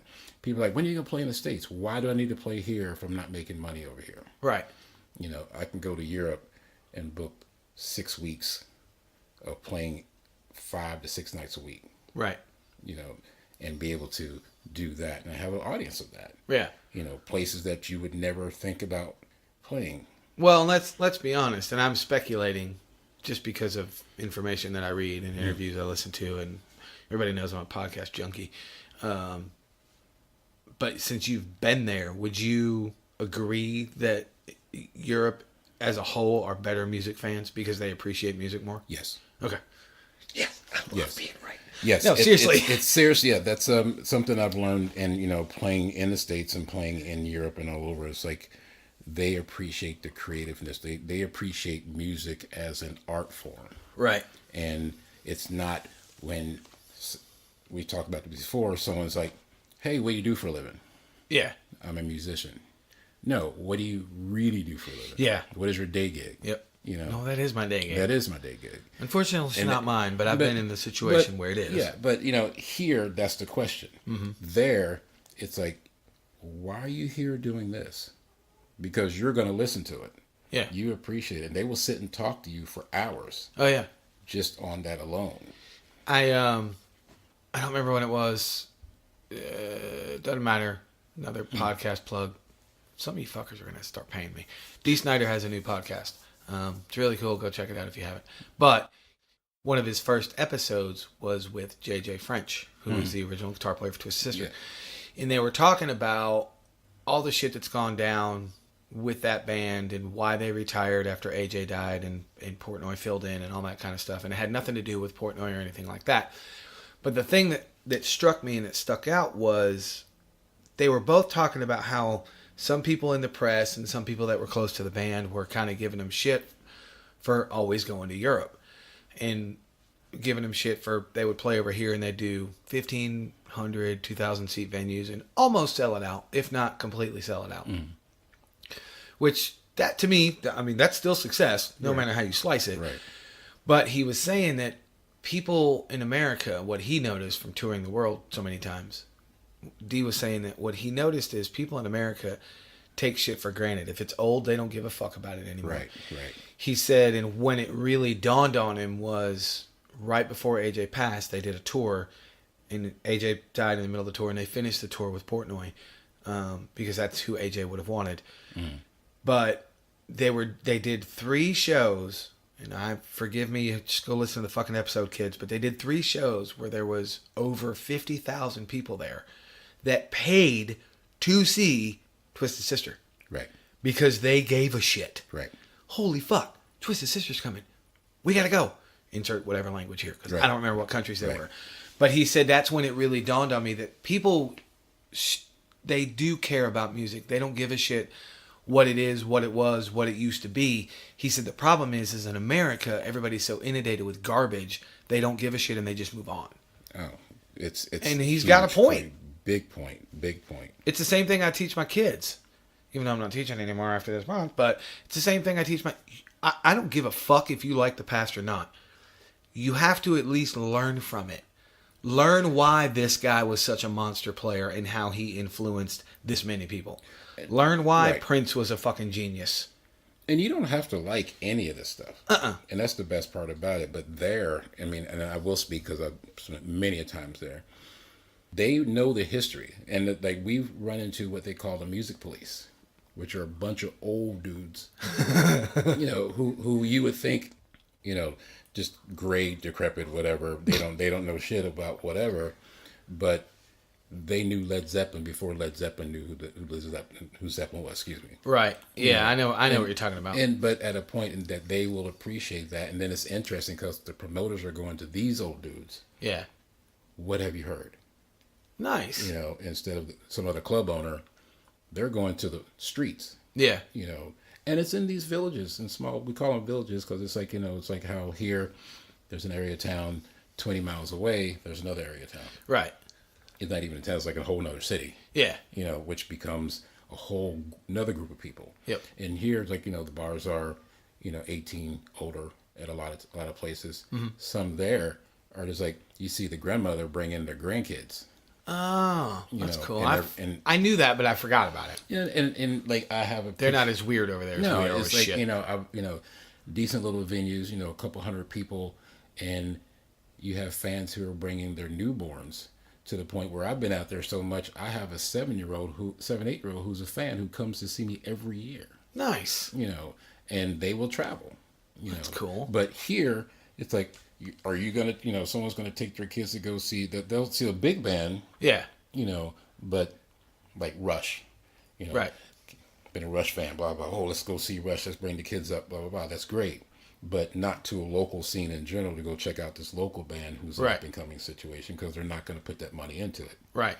It's interesting because you and I have been doing this long enough, but from my perspective, I'll speak only for me. You may agree or disagree, but it's interesting that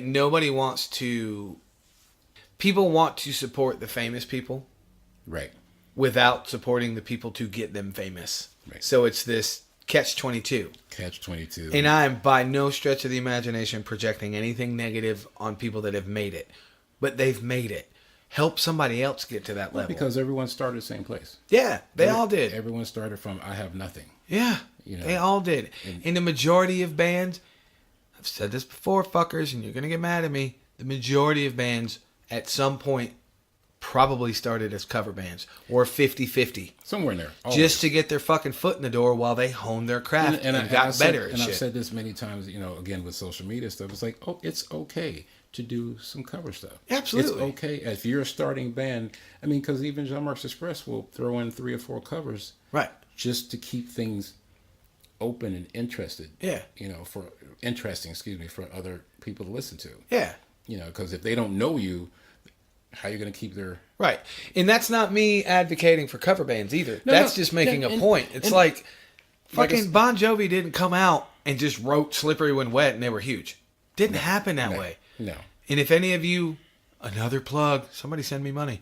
If any of you have not seen Twisted Fucking Sister on Netflix, go watch it. Check it out. Have you seen it? I've only seen parts of it because I have it in my queue, and I was like, fucking amazing. And the entire documentary, I'm not giving anything away, but the entire documentary is the first 12, 13 years before they made it. It ends when they got signed. Yeah. Nobody knows about the 12, 13 years before. Yeah, because it's overnight success for most people. Right. And then others know only Big Hair. Yeah. Right. Like Big Hair and spandex, and even like bands like, I'll throw one for you, Striper. Absolutely. Love that band too, by the way. Amazing band. Amazing band. But does someone here know anything about that? But it's a history of what we travel through. Right. Social media doesn't give you that. Not anymore. Well, that's the whole thing, because it's like, oh, this is the next new thing. Right. No, let me tell you about this cat over here. Right. Who influenced that. Yeah. And why it even exists.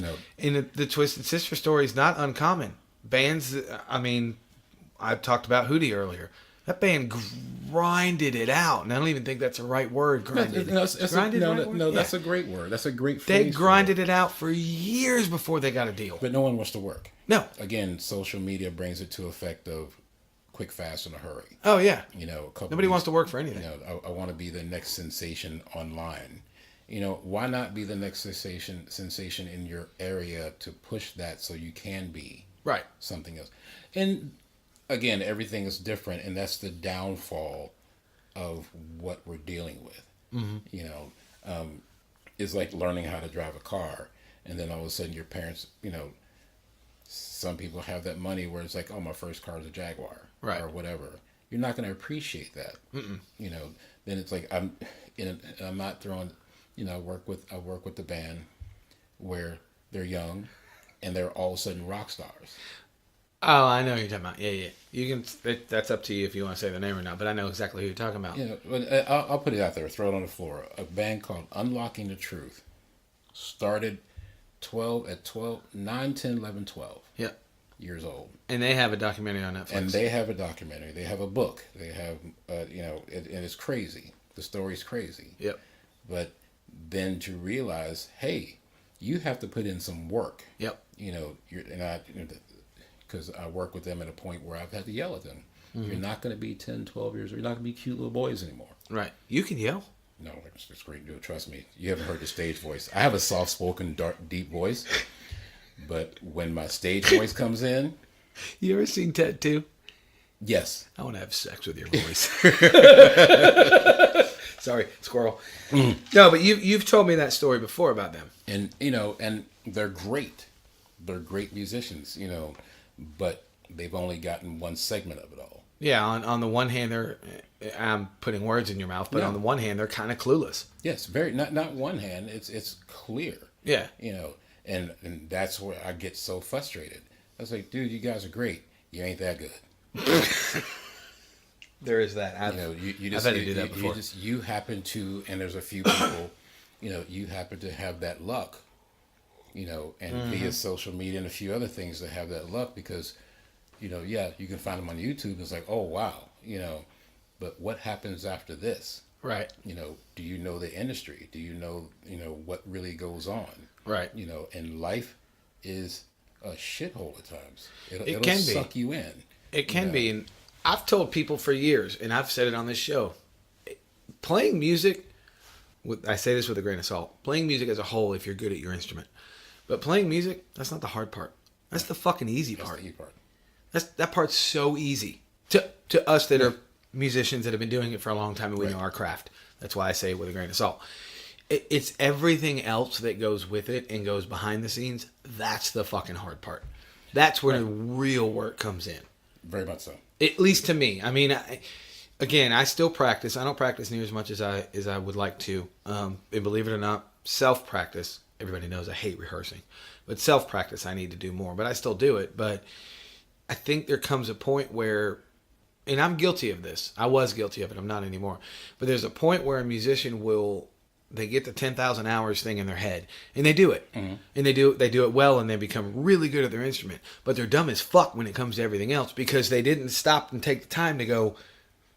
There's got to be more to it than just playing. It's called business. Yeah, well, that's what I was getting at. Yeah, exactly. This is, and the business is a big word. Mm-hmm. With this. It is not just got a lot of letters in it. Let me count my checks. No, this is a lot of things. There's a lot of things you need. There's a lot of things that happen behind the scenes. And that's where, I come in at it for a lot of things. Yeah. People don't know what I do until I don't do it. True. That means you can be my business manager? You don't want that. You're right, I don't. We'll be both broke. Yeah, because we'd be playing all fucking day. Right, that's right. Exactly. You'd get nothing done. Nothing done. We got a couple songs. Okay, great, but that's it. What'd y'all do yesterday? Oh, there's this really cool diner that I begged Alex to take me to. I think it was in Hell's Kitchen, and we just sat there and got drunk all day. No, I'm just kidding. No, but it's that, and that's but you're right. But social media brings that, the falsehood. Mm-hmm. I like that falsehood. That's a good word. It's a good word to use to describe it. So because it is. It's all. Listen, fuckers. It ain't all sunshine and rainbows.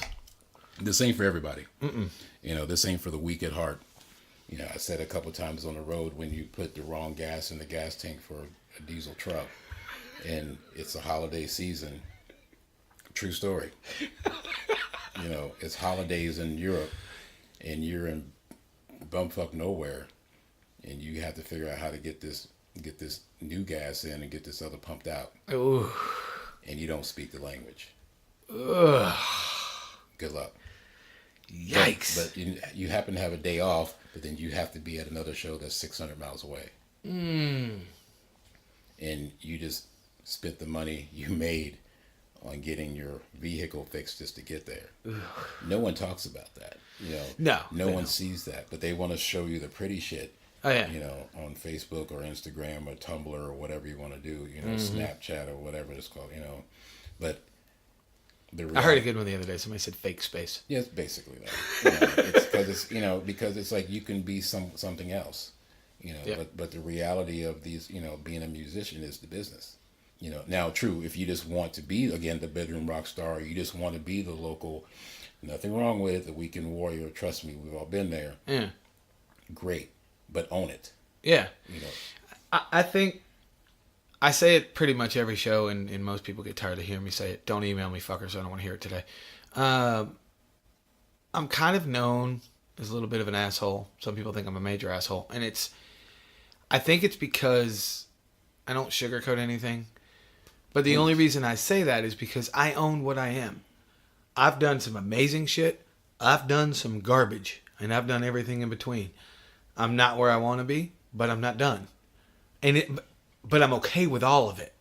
But you should be, and it's like if you're, you know what I mean? Yeah. If you know, you could be the nicest person in the world and be the asshole. Oh, for sure. Because at this point in this game, let's say this game because it's what it is. It is a fun game. If you're not an asshole in this, you're getting run over. Yeah, you got to be firm and assertive. Like I don't put up with bullshit.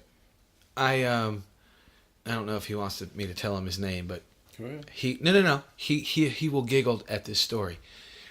Somebody told a very good friend of mine that he heard he was hard to deal with. Person A, my friend will be person B. Person A said, I've heard you're hard to deal with. Person B said, I am the nicest guy in the world. Until you try to fuck me out of money, then I'm your worst goddamn enemy. There you go. Simple. And he's giggling right now. But he's got a point. He's right. Because in corporate America, in McDonald's America, in Kohl's, pick a fucking industry, it's the same thing. It's the same exact thing. Same thing. It's just for whatever reason, musicians and artists and fucking even magicians and jugglers, if you want to get real technical, and any kind of entertainment, it's not. I don't want to say it's frowned upon, but it sort of is frowned upon. What do you mean you want money? You just play music. No, motherfucker.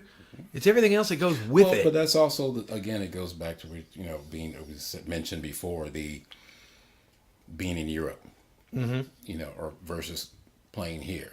Yep. Because people want you to play for exposure, so to speak. That frame, that reference exposure, or you just play music. Mm-hmm. No.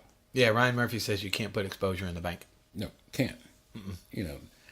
But I need to get paid just like if you go to McDonald's. You're not flipping burgers just to be like, I want to do this for fun. Yeah, no, fuck no. I mean, you can do that at home. End of the week comes, you want your paycheck. I want a paycheck, you know. And if I do a gig and if I play for you, I'm not entertaining you, making you jump and jive and jiggle. No. Just because I want to see it. Trust me. Yeah, some of them jump, jives, and jiggles we don't want to see. No, we don't want to see it. But I'm just saying, y'all. Well, I don't want to see that shit. But with that being said, it's like this is true. This is a true business. Oh, absolutely. Again, it goes back to we say social media doesn't show you that. Mm-mm. And Dave Moody said it best to me years ago. He looked me in the eye and we were having a disagreement. And he looked me in the eye and he said, "Motherfucker, LG&E don't care where their money comes from." And he's right. For the non-Louisville listeners, that's our local power company. They don't give a shit where your money comes from. They just want the money to keep your lights on. That's how it works. I think that kind of wraps up social media issues because you've put it a little more eloquently than some people, but it's pretty much the same shit. It always is. Always. You know what I mean? It hasn't. It only advances. Mm-hmm. It doesn't. The model doesn't really change. No, not that much. It's always going to be the same shit, I think, because people are hard-headed and it takes them a minute to catch on to stuff. Right.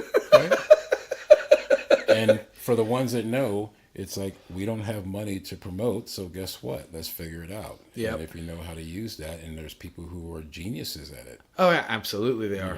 I am not one of them. I am horrible at self-promotion. I'm terrible. I'm the worst, and I get pushed about it. It's like you should really be doing this. Yeah. I'm like, you know what? I wish I could. You know why I'm bad about it? I'm bad about it because I think it comes off douchey. Right. And it comes off not genuine. When you're talking about, like we joke about name dropping or talking about yourself, and I'm just not that one. Right. Well, and that's why I make a joke about it because I personally know you're not that way. Yeah. But I've seen the picture in the cubby hole. Don't even mess with me. Hey, listen, if I got tracks for other stuff that people like. No, it's funny. Social media works. This is how social media works, and it's funny because I don't promote myself the way I should in some situations or talk about myself. Right. But my best friend in New York downloaded a song, and he's like, "Dude," he came back. He's like, "You got to hear this track I just downloaded." Blah blah blah. We were sitting in the garage talking crazy. And he started playing it, and it was one of those moments that I didn't say anything. And he was like, "What's wrong?" I was like, "I wrote it." And he was like, no, I was like, yeah, that's me. You know, it was with a major artist doing a remake of another song. And Right. And he was like, dude, this thing is the greatest thing, blah, blah, blah. So I was like, yeah, cool. He's like, what's wrong? I was like, yeah, dude, that's me. And he was like, really? And I'm like, yes. And he's like, I'm your dude, you didn't tell me? Hmm? I was like, listen, I've told a lot of shit. I tell you a lot of shit. At Sometimes this point, I forget. It's like, I don't think about it because it's something else that I move into. Yep. It's when I say I forget to call you back. You know, 'cause I've got whatever. I've got other stuff going on that just keeps on moving. Call me back. You don't call, you don't email, no carrier pigeons, nothing. Did you see my pigeon holding in Poland? What? I have pictures of me holding pigeons in Poland. Yes, I did see that. So that's my carrier pigeon. Yeah. I don't think it's gonna make it from Poland. No, brother. no, he's Just gonna throw that out there. He's a little tired. So let's move on to stories from the stage.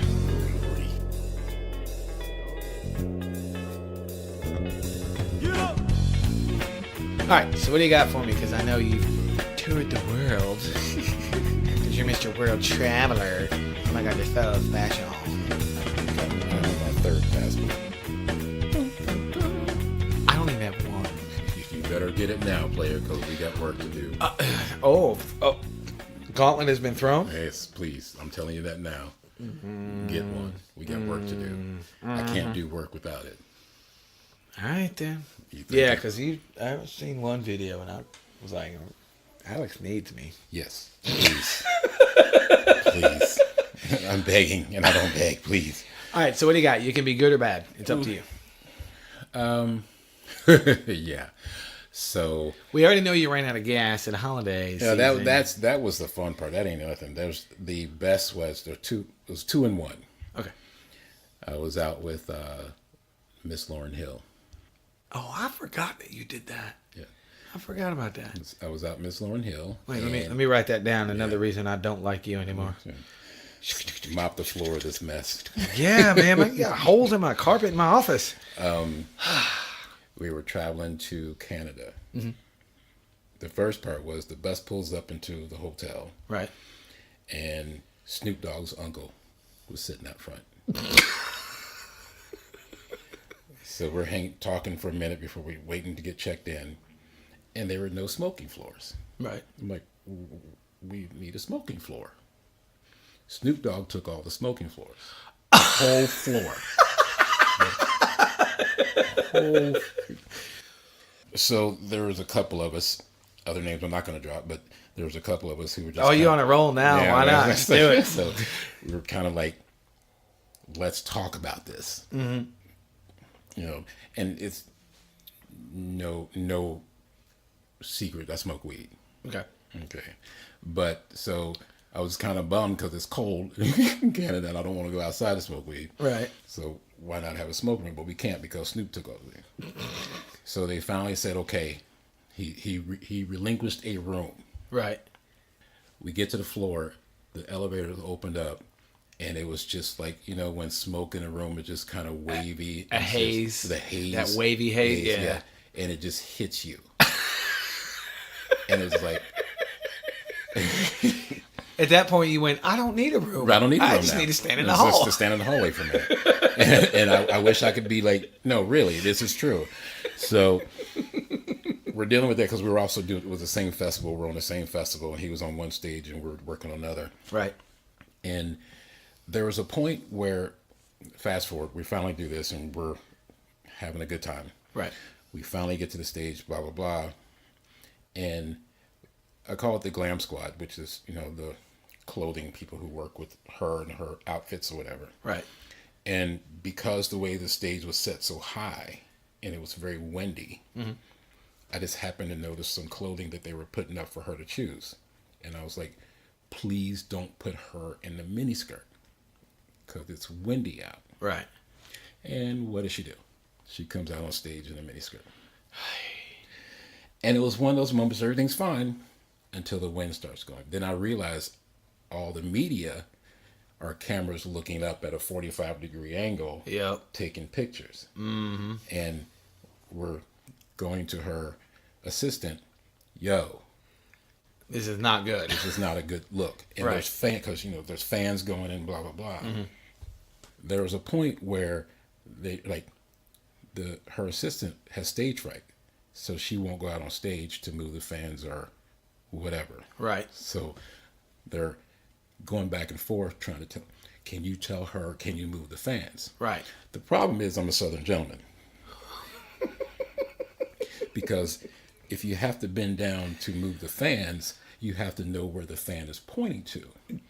True. Okay? So when I'm on the ground adjusting the fans, looking up, you see all her glory. You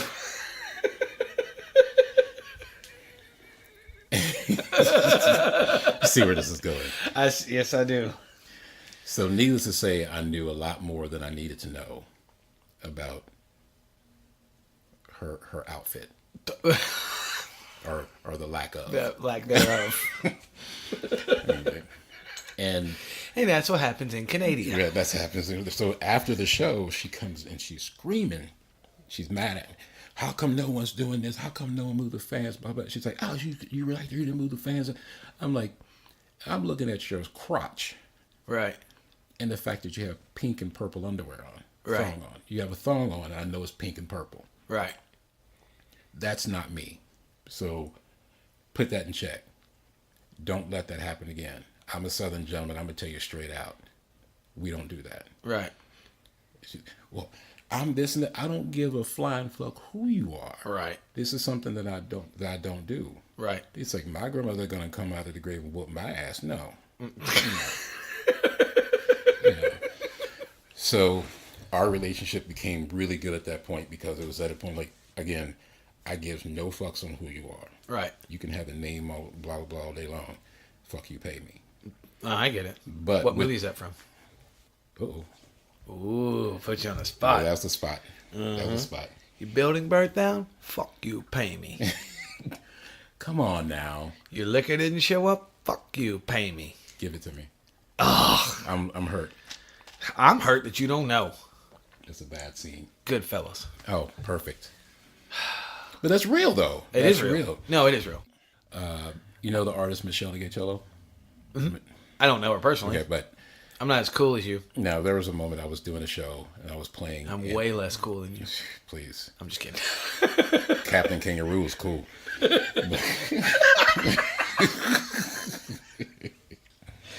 No, but Anyway, I was doing a show in a city in New York, and it was just a nice little jam session at the end. Now, first off, if you don't know who Michelle is, she's just this baddest bass player. Oh yeah, she's phenomenal. And songwriter, blah blah blah. Most people don't know, but that one song that John Cougar did, and I can't remember the name of it, it's got that amazing bass line. That's her. That's her. That's her. Just for y'all kids that Right, don't know and who she that was is. signed to Madonna's label with that, blah blah blah. Yeah. She was at the gig and I didn't know it, and she tapped me on the shoulder from behind because it was like we're just kind of everybody's changing off in instruments, blah blah blah. Right. Good, nice show, and as an artist, there's people you don't want to play behind. Right. Oh, I know.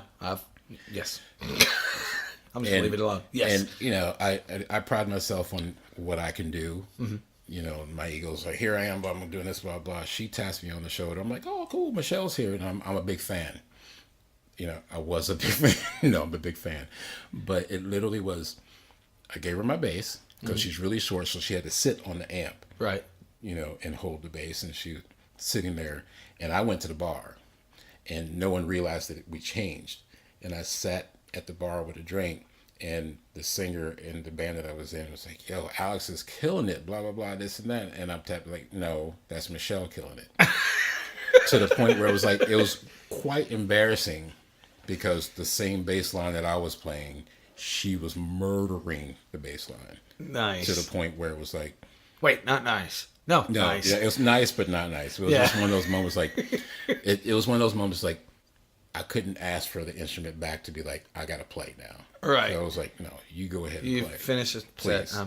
I'll be at the bar crying. Right. My drink. Right. Tears in my beard. It was a song about that. You know, but it was just one of those moments. I was just like, you know what? You really have to figure some stuff out, like we talked about earlier. So, right. you know, because someone else can come in and just nail everything you're doing with with no rehearsing and blah, blah, blah. I've been on both sides of that situation. I've been the one who got replaced because I didn't know what I was doing, and I have been the one that replaced people because they didn't know what they were doing. So I get it from both sides. So that's the second one. The third one, and the best one for me, is I'm a big fan of T.M. Stevens. Who's that? T.M. Stevens, actually bass player. He played with the Kinks. He's played with James. He co-wrote "Coming to America" with James Brown. Living in America. Living in America. I know who you're talking about. I know. I mean, I'm not that familiar with him, but so in the bell. bass community, he's one of those he's just one of those dudes. A Jocko type, legendary dude. Yes, gotcha. And he's done it all. Right. Everyone. Again, as an artist, not just playing bass, he does a lot more. Right. So he's just the monster of monsters, whatever. And there was a moment where he was too drunk and effed up to play. And I was this is in Europe, but I was in the audience and some friends just hanging out. And all of a sudden I hear my name over the PA. Alex, can you come to the stage? This is in front of 4,000 people. Oy. And I'm like, and I wasn't paying any, I'm in the middle of the crowd, wasn't even thinking about blah, blah, blah. And I kept, Alex, come, I see you, come up here. We need you right now. And it was literally, TM goes, here. And he hands me the bass. This is halfway through the set. Finish out the set. No shit. And it was one of those you're playing that, we're talking about badasses behind the scenes when people do your history of music and artists that you're playing with. And it was like the Wrecking Crew being one of the most amazing bunch of musicians ever, and the average person doesn't know they exist. Right. Gotcha. And literally was TM hands me his bass. The first one, TM's 6'4". So his bass, I had to sit down. Yeah, because you're 5'2". Right. So I had to sit. I'm actually 5'8". Thank you very much. I got 5. Listen, there's not a whole lot of dudes that are shorter than me. So when one of my friends is shorter than me, I take advantage of the jokes. Please do. Because I'm only 5'9.5" on a good day. Say, there you go. I need high heels. So, no, you don't. No. All right. You would not look good in high heels. That's true. My ass is too big. So with that being said, it was literally, I had brother cat Ronnie Drayton, who's a great guitar player, and again, history of what you know, and bad call, not remember the drummer's name, Keith LeBlanc, who is part of Sugar Hill Gang. Okay, gotcha. From Rapper's Delight and all the, Grandmaster Flash and all that stuff. And these guys are playing a trio. And it was literally TM's I can't finish out the set. You play. That's awesome. And it was an awesome moment, but it was one of those moments nerve-wracking as hell. Nerve-wracking. Bass you've never played, not adjusted. Yep. So the crazy part of being about stage stories, so I had to sit down because the strap was so long. Mm-hmm. So I had to sit down. The only place to sit down was in front of the kick drum. Oh. Now, if you do your history, Keith LeBlanc Questlove has nothing on Keith LeBlanc. Oh, sure. From the Roots. Oh, yeah. Keith is a machine. Right. And his foot is like another hammer. Mm-hmm. So I suffer the same affliction. If you're sitting... You know this about me. Yes.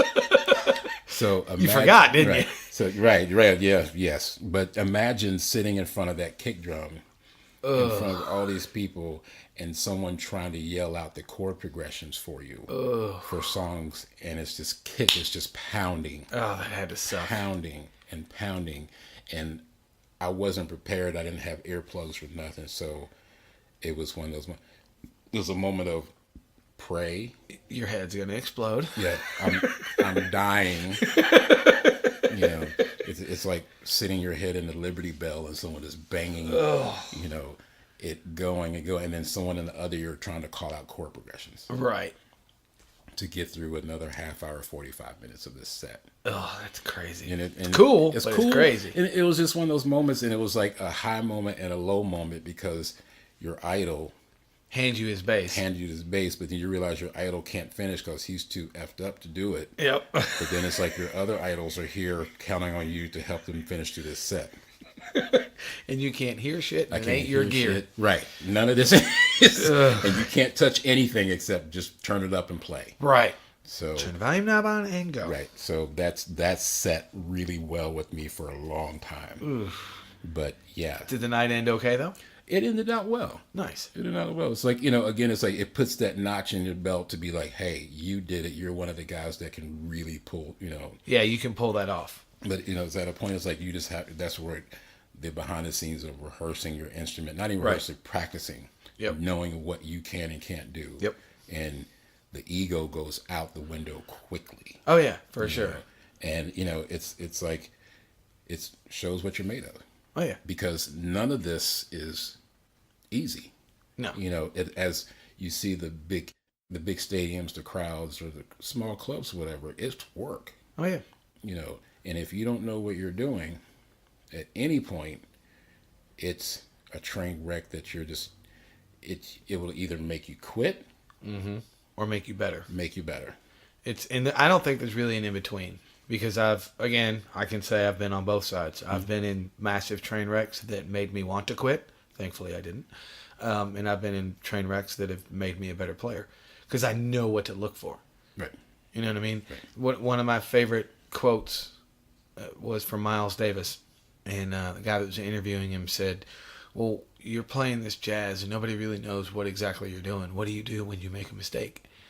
And Miles said, when you fuck up, you keep fucking up until you find one again. Right. And then call it jazz. Repeat until it sounds good. But there's a lot of truth in that though.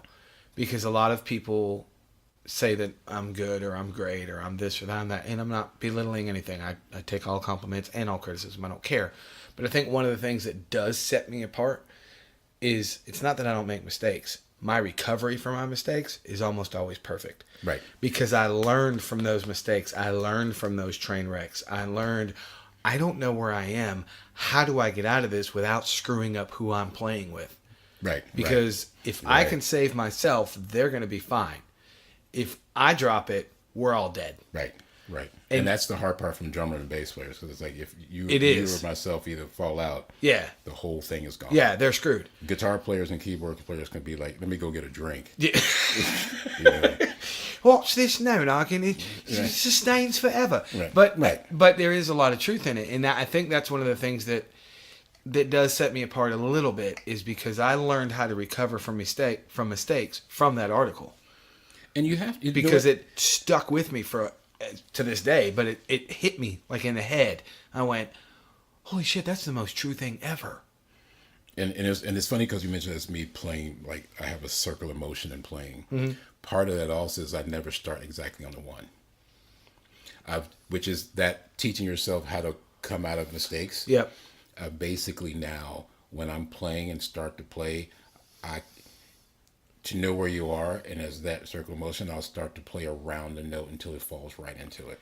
I know what you're talking about. And it could be one or two notes, and it sounds, and I never start exactly on the one, because at that point, everything else is happening. Right. So if I pull out or fall back into if I fall off in a situation, I can fall right back in. Gotcha. And which makes sense. Which totally does, and a lot of people don't see it. Yeah. They're like, well, you need to be right here, this and that. It's like, no, I need to come in so you don't know that I even was gone. Yeah. But if I do fall off into a situation, it sounds like it was meant to be. Yeah. Tell him own secrets. Well, you better stop. Yeah. But you know what? But here's the thing. It took a lot to figure that out. Yeah. For my own playing. Yep. Because everyone has their own way of doing things. And that's part of, when they talk about techniques and learning someone else's technique, your body's not the same. So the technique is never going to be the same. No. And it's also the same can be said for the thought process. I've said forever, you can take 10 drummers, hand them the exact same piece of gear, the exact same sheet music, the exact same sticks, and you're still going to get 10 different interpretations. Right. Even if they play it note for note, because people don't think the same. You could think alike, but then I'm not going to think like Danny Carey or a Will Calhoun or a Steve Jordan. Right. None of us are better or worse than the other one, but I don't think like those dudes, and they don't think like me. That's why it's always kind of bugged me that everybody is so competitive, especially drummers. Drummers are the worst. But you know what? That's where I mentioned. I think like even on my business card, if you don't feel it, don't play it. Yeah. Because it's really the same 12 freaking notes. Let's get to a point of that. I have more than 12. Well, you have more than 12. If I have bigger drum set. Well, no, but you're right. Yeah, but and at that point, how you put that together, the feeling of how you put that together makes more sense than actually playing the notes. Because, do, re, mi, or, even some nursery rhymes are the same freaking things. Oh, yeah. But how you interpret that to play it, is more of a feeling. Oh, I agree with that completely. And I've learned that, bigger stages and smaller stages with big artists and small artists, it's like, how are you interpreting this? Yep. These like stories of stages of, the crazy and the good, fall off the stage and keep playing. Been there. I didn't keep playing because my drums didn't come with me, but I have fallen off the stage. And it's just that, But, to be... For the record, it sucked. Not a feeling I enjoy having. No. So much. I hated it. But, it's a unique process for people to, to interpret that. Yeah. To play that, to play with the mistakes. Play, in it, looking up someone's skirt or whatever, you can't be affected by that. Or literally, strings breaking. There are things, there's a great video of Steve Ray Vaughan playing and he broke a string. And his tech comes in and switches out guitars. And at a point, you have no idea that he even stopped playing. There's a video of Stuart Copeland did the same thing. He went through his snare head. First song. Freak accident. It does happen, people. It wasn't about, he didn't take care of his gear. Once in a while, you just get a shitty head. Right. And he went right through it. And he immediately, because he plays traditional grip, those of you that can't see me, I'm doing a chicken wing with my left elbow. He immediately put his arm up like this. Went to his first rack tom. Step came in, switched the drum out. He didn't skip anything. He didn't freak out. He just immediately moved. Now, granted, he has a tech, so it's a little easier. But you know what? But the thought is there. He goes, all right, I've got a mistake. Keep going. Right. Somebody will come fix this shortly. Right. And he did. Before the song was over, he went right back to his snare. And it's that because I do tech work. Yeah. I'm a tech as well. I tech with, like, I'm going to mess up your carpet. Damn. I tech with Living Color. I'm bass guitar tech and guitar tech for Vernon Reed. I work with Fishbone. And again, Spies. And so on and so forth. But it's at the point, it's like... I'm sulking over here, kids. And it's interesting to see that interaction. You have to be... Oh, yeah. Yeah. As much of a player as a tech as a player who's playing on stage. I agree with that. Stacy asks me all the time because the thing I bitch about the most with what I do is loading and unloading and setting up and tearing down. I hate it. I cannot stand it. I hate it. I hate it. I hate it. Because drum equipment is so heavy, and I've been doing it for 30 years. Right. I'm just over it. Right. And she gives me shit all the time. She's like, why don't you hire a tech? 3 reasons. I'm too cheap. Start there. I don't have anybody in my immediate circle of friends / musician friends that I can trust and depend on because they are also busy. And 3, nobody's going to do it like me. Right. If I can find those 3, a happy medium, I'd have a tech tomorrow. Even 2 of the 3. If you're listening, kids. Right. I mean, but you know what? Grab an intern. Grab a young kid who wants to learn. I did that once, and it did not work out for me. Nothing bad happened, but it was I had a gig where he couldn't be there, and I went to unpack my stuff, and nothing was where it was, and it took me an extra 20 minutes to set my rig up, and I was okay. You're over that. You can't do that. I can't do that. And it's funny because it's like being a tech at times, especially like with Doug Limbish. Great friend, blah, blah, blah. You're sitting behind the scenes to learn a lot. Oh, yeah. It was a moment, I think, it was years ago when we first met, I was like, I want lessons. Right. Could I get lessons from you? And it's kind of disheartening. He's like, no. But the response to that, no, but we can hang out. Yep. And then at that point became, oh, that's way more than lessons. Oh, yeah, for sure. So then it becomes, that trust factor. Yep. you know, of learning things. Yep. You know, now I take that to the stage, you know, Yep. when I'm playing. But at a point, there are other people who I've trained now also to work in the production side of stuff. And then it's like other people, artists like, you work with Alex, haven't you? Mm-hmm. It's like, they're like, how'd you know? Because we know what he does. And if you're doing that, okay. Yeah, then you're there. Yeah. And But- that's, again, beat a dead horse. That goes back to the musical maturity. Yeah, you know, and it's 'cause Figuring stuff out. figuring it out, you know, being able to play, but it's not always about you. You know, the ego of Wait, what? it's not about you. Wait. What? Yes, exactly. Damn it. I'm just kidding. No, but for real, I mean, you understand it. It's like, Oh, yeah. you know, it's not about you. It's like, and it's great. Like I said, I can name drop all these things, you know, these people, and it's great, but you're only as good as what you did. Yep. Absolutely. But what are you doing? And at that point, you know, and I joke and laugh. It's like, yeah, I worked with Fishbone and Living Color a few weeks ago, and it was one of those moments of like, when someone's calling you, they trust Yep. that you can do this. Absolutely. You know, if you see, like, I'll be right there on stage videotaping, and you know, Vernon Reed's like, blah, blah, blah. No.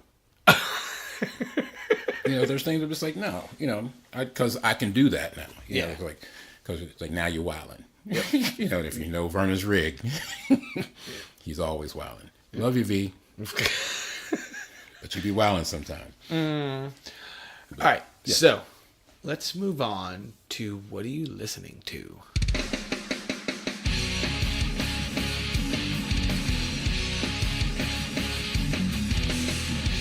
All right. What do you got? It can be podcast. It can be music.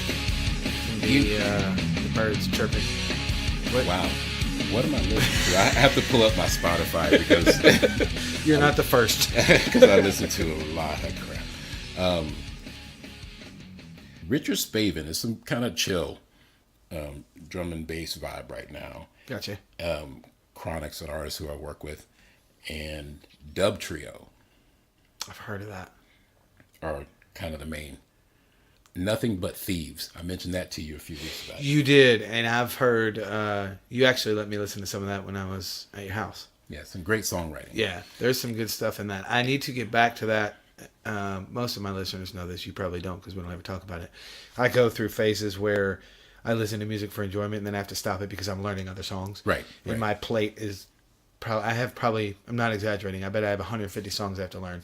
It's overload. Yeah, it's complete overload. But yeah. So when I'm not learning tunes, it's usually podcast or silence. But And- I do have a list. I have everything saved in my Rhapsody player where I want to get to. Those couple, but right now the main one I think I'll throw in is Corey Glover's new band. I didn't even know you had a new band. With George Lynch. Yeah. Do what? Yeah, George Lynch has a rockin'. I gotta pull this up now. With Corey Glover? Yes. Oh, you Corey- can't play that because I know I have to pay for I'm it. not. Yeah, no. Well, Oh, you're just going to show it to me? Yeah, I'm gonna show it to you. Sweet. Called Ultraphonics, Nice. and it's Corey and George Lynch's new project, That's pretty badass. and it's some heavy stuff. Like heavy as in heavy music? It's Heavy as in deep? It's heavy music. Nice. It's rock. Nice. It's something. It's not the shred stuff that George Lynch used to do. It's known that he's known for. That he's known for. Well, he's kind of an interesting cat because I've listened to quite a few interviews with him, and he's been doing a lot of side projects. Mm-hmm. And one of the last interviews I heard from him, I ain't gonna say your name because you won't talk to me, podcast massive person you. He was talking about he has all these projects, but he doesn't plan on touring them. And the guy asked me, so well, why don't you plan on touring me? He said, at this point, I don't want to tour. I just want to make music with all these amazing people that are in the world. Mm-hmm. And I'm totally dropping the ball because I can't remember any of them now. But he's done like 3 or 4 solo records, so it's a happy surprise that he's working with Corey Glover. But I'm not surprised. If that makes any sense. Right. That's cool as shit. I mean, because Corey's still out with Living Color. Right. But it's when Corey's like, yo, I got some new songs and they check out, I'm like, whoa. When I heard that, I'm like, are you is the record out now? Yeah, it's out now. Nice. Most definitely. Nice. Between that and some older stuff, Aquarium Rescue Unit. Love that band. I have not listened to them in a long time, but when I was in Atlanta, that's all I listened to. Right. And, that's, to me, is timeless. Mm-hmm. And that drummer, I cannot remember his name. Apartment Q. blah. Ooh. He's got a weird name. Yeah.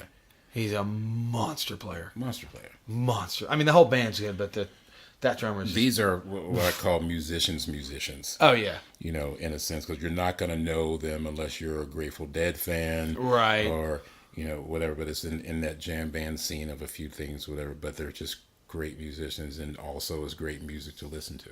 Yeah, it's kind of like... I lump them in the category... of a Dream Theater or a Porcupine Tree. Right. Or a Ferrari. Yes, there is an instrumental band called Ferrari. You know them? Yes. Really crazy shit. But they're along those lines of like the musician bands. I listen to a lot. I know you do. I listen to a lot of music. He's scrolling through his phone, kids. I'm going through my phone because it's kind of like I have a lot of stuff that I recorded, and I can't play it yet. But... No, but you can email me that shit. I need to. Yeah, you will. You've thrown down your own gauntlet to yourself. And just truly, I did. I just put myself in the crap right there. Yeah, you did. But you know, and because I listen from everything from country to hip hop to metal, right? And you know, at any given time, and it's funny because my family, we have friends that they'd be like, "Alex, listen to the weirdest shit." No, you listen to the weirdest shit. Yeah. You listen to Rihanna. No, sorry, Rihanna. No, you listen to Cardi B. The fuck is wrong with you? I'm just going to keep it funky.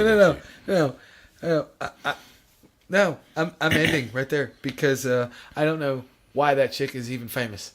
I have no idea. I don't even explain it. Just don't. I can't explain rhetorical it. question. It's so rhetorical. It doesn't need to be. Oh God, no, you're right. Yeah. So, but you know, at that point, it's like when someone's like, "Oh, you listen to some weird stuff," I'm like I said, you're listening to Cardi B. Put your shit back in the bowl. Yeah, I don't judge people for it. I have 2 Neil Diamond box sets. I'm not judging you, like but I am like. judging you. Oh, I judge you for certain things. I'm just saying, if you're into that kind of shit, you're not into music. No, not at all. You're into pop culture. That's pretty good. That's good. High five in a microphone. I like that too. That was good. Just popped off the top of my head. Go me. You're slave to the system. Yep. Yeah. I feel like I've accomplished something today. But please expand your mind, as George Clinton would say, "We're Parliament Funkadelic." Free your mind, and your ass will follow. Well, that's it, kids. I got nothing. That was awesome. Until then. Until then. That's the show for the week. Alex, I appreciate you taking the time while you're in Louisville to come over and hang out at the office. No, it's not as cool as your cubby hole, but my office is kind of cool. Oh, check out the cubby hole. Oh, we're going to start doing some stuff from there more. Who, me and you? Yeah. You and I? Yes. Us? Got to. We? Need to. Mm-hmm. Oh. Yeah, need is a better word because you're a few months late on sending me them tracks, fool. All right. Oh, I'm sorry. What? All right. Yeah, that's what I thought. My bad. I just read the state of affairs. That's it. We're out of here. I hope you guys learned something from Alex. I hope you enjoyed our time together. I love your face, dude. You're awesome. Appreciate you, brother. You're a monster player. I'll do my best. You do. You just suck at emailing me shit and calling me back, and Brian knows that. So I'm sure Brian gave you shit while you were here too. I suck at a lot of things. You don't suck at playing bass though. Hey, at least someone likes it. All right, dude. So that's it. We're out of here. As I say at the end of every episode, go do some shit. Tell them, go do some shit. Do some shit. Go do something shit. Please. Oh yeah, and all that holiday shit. Make sure you don't spend too much damn money. As Lewis Black would say, when did Thanksgiving become tied to Santa's ass? I'm leaving it there. You leaving it there? Leave it. Out. So until next time, I will talk at you soon.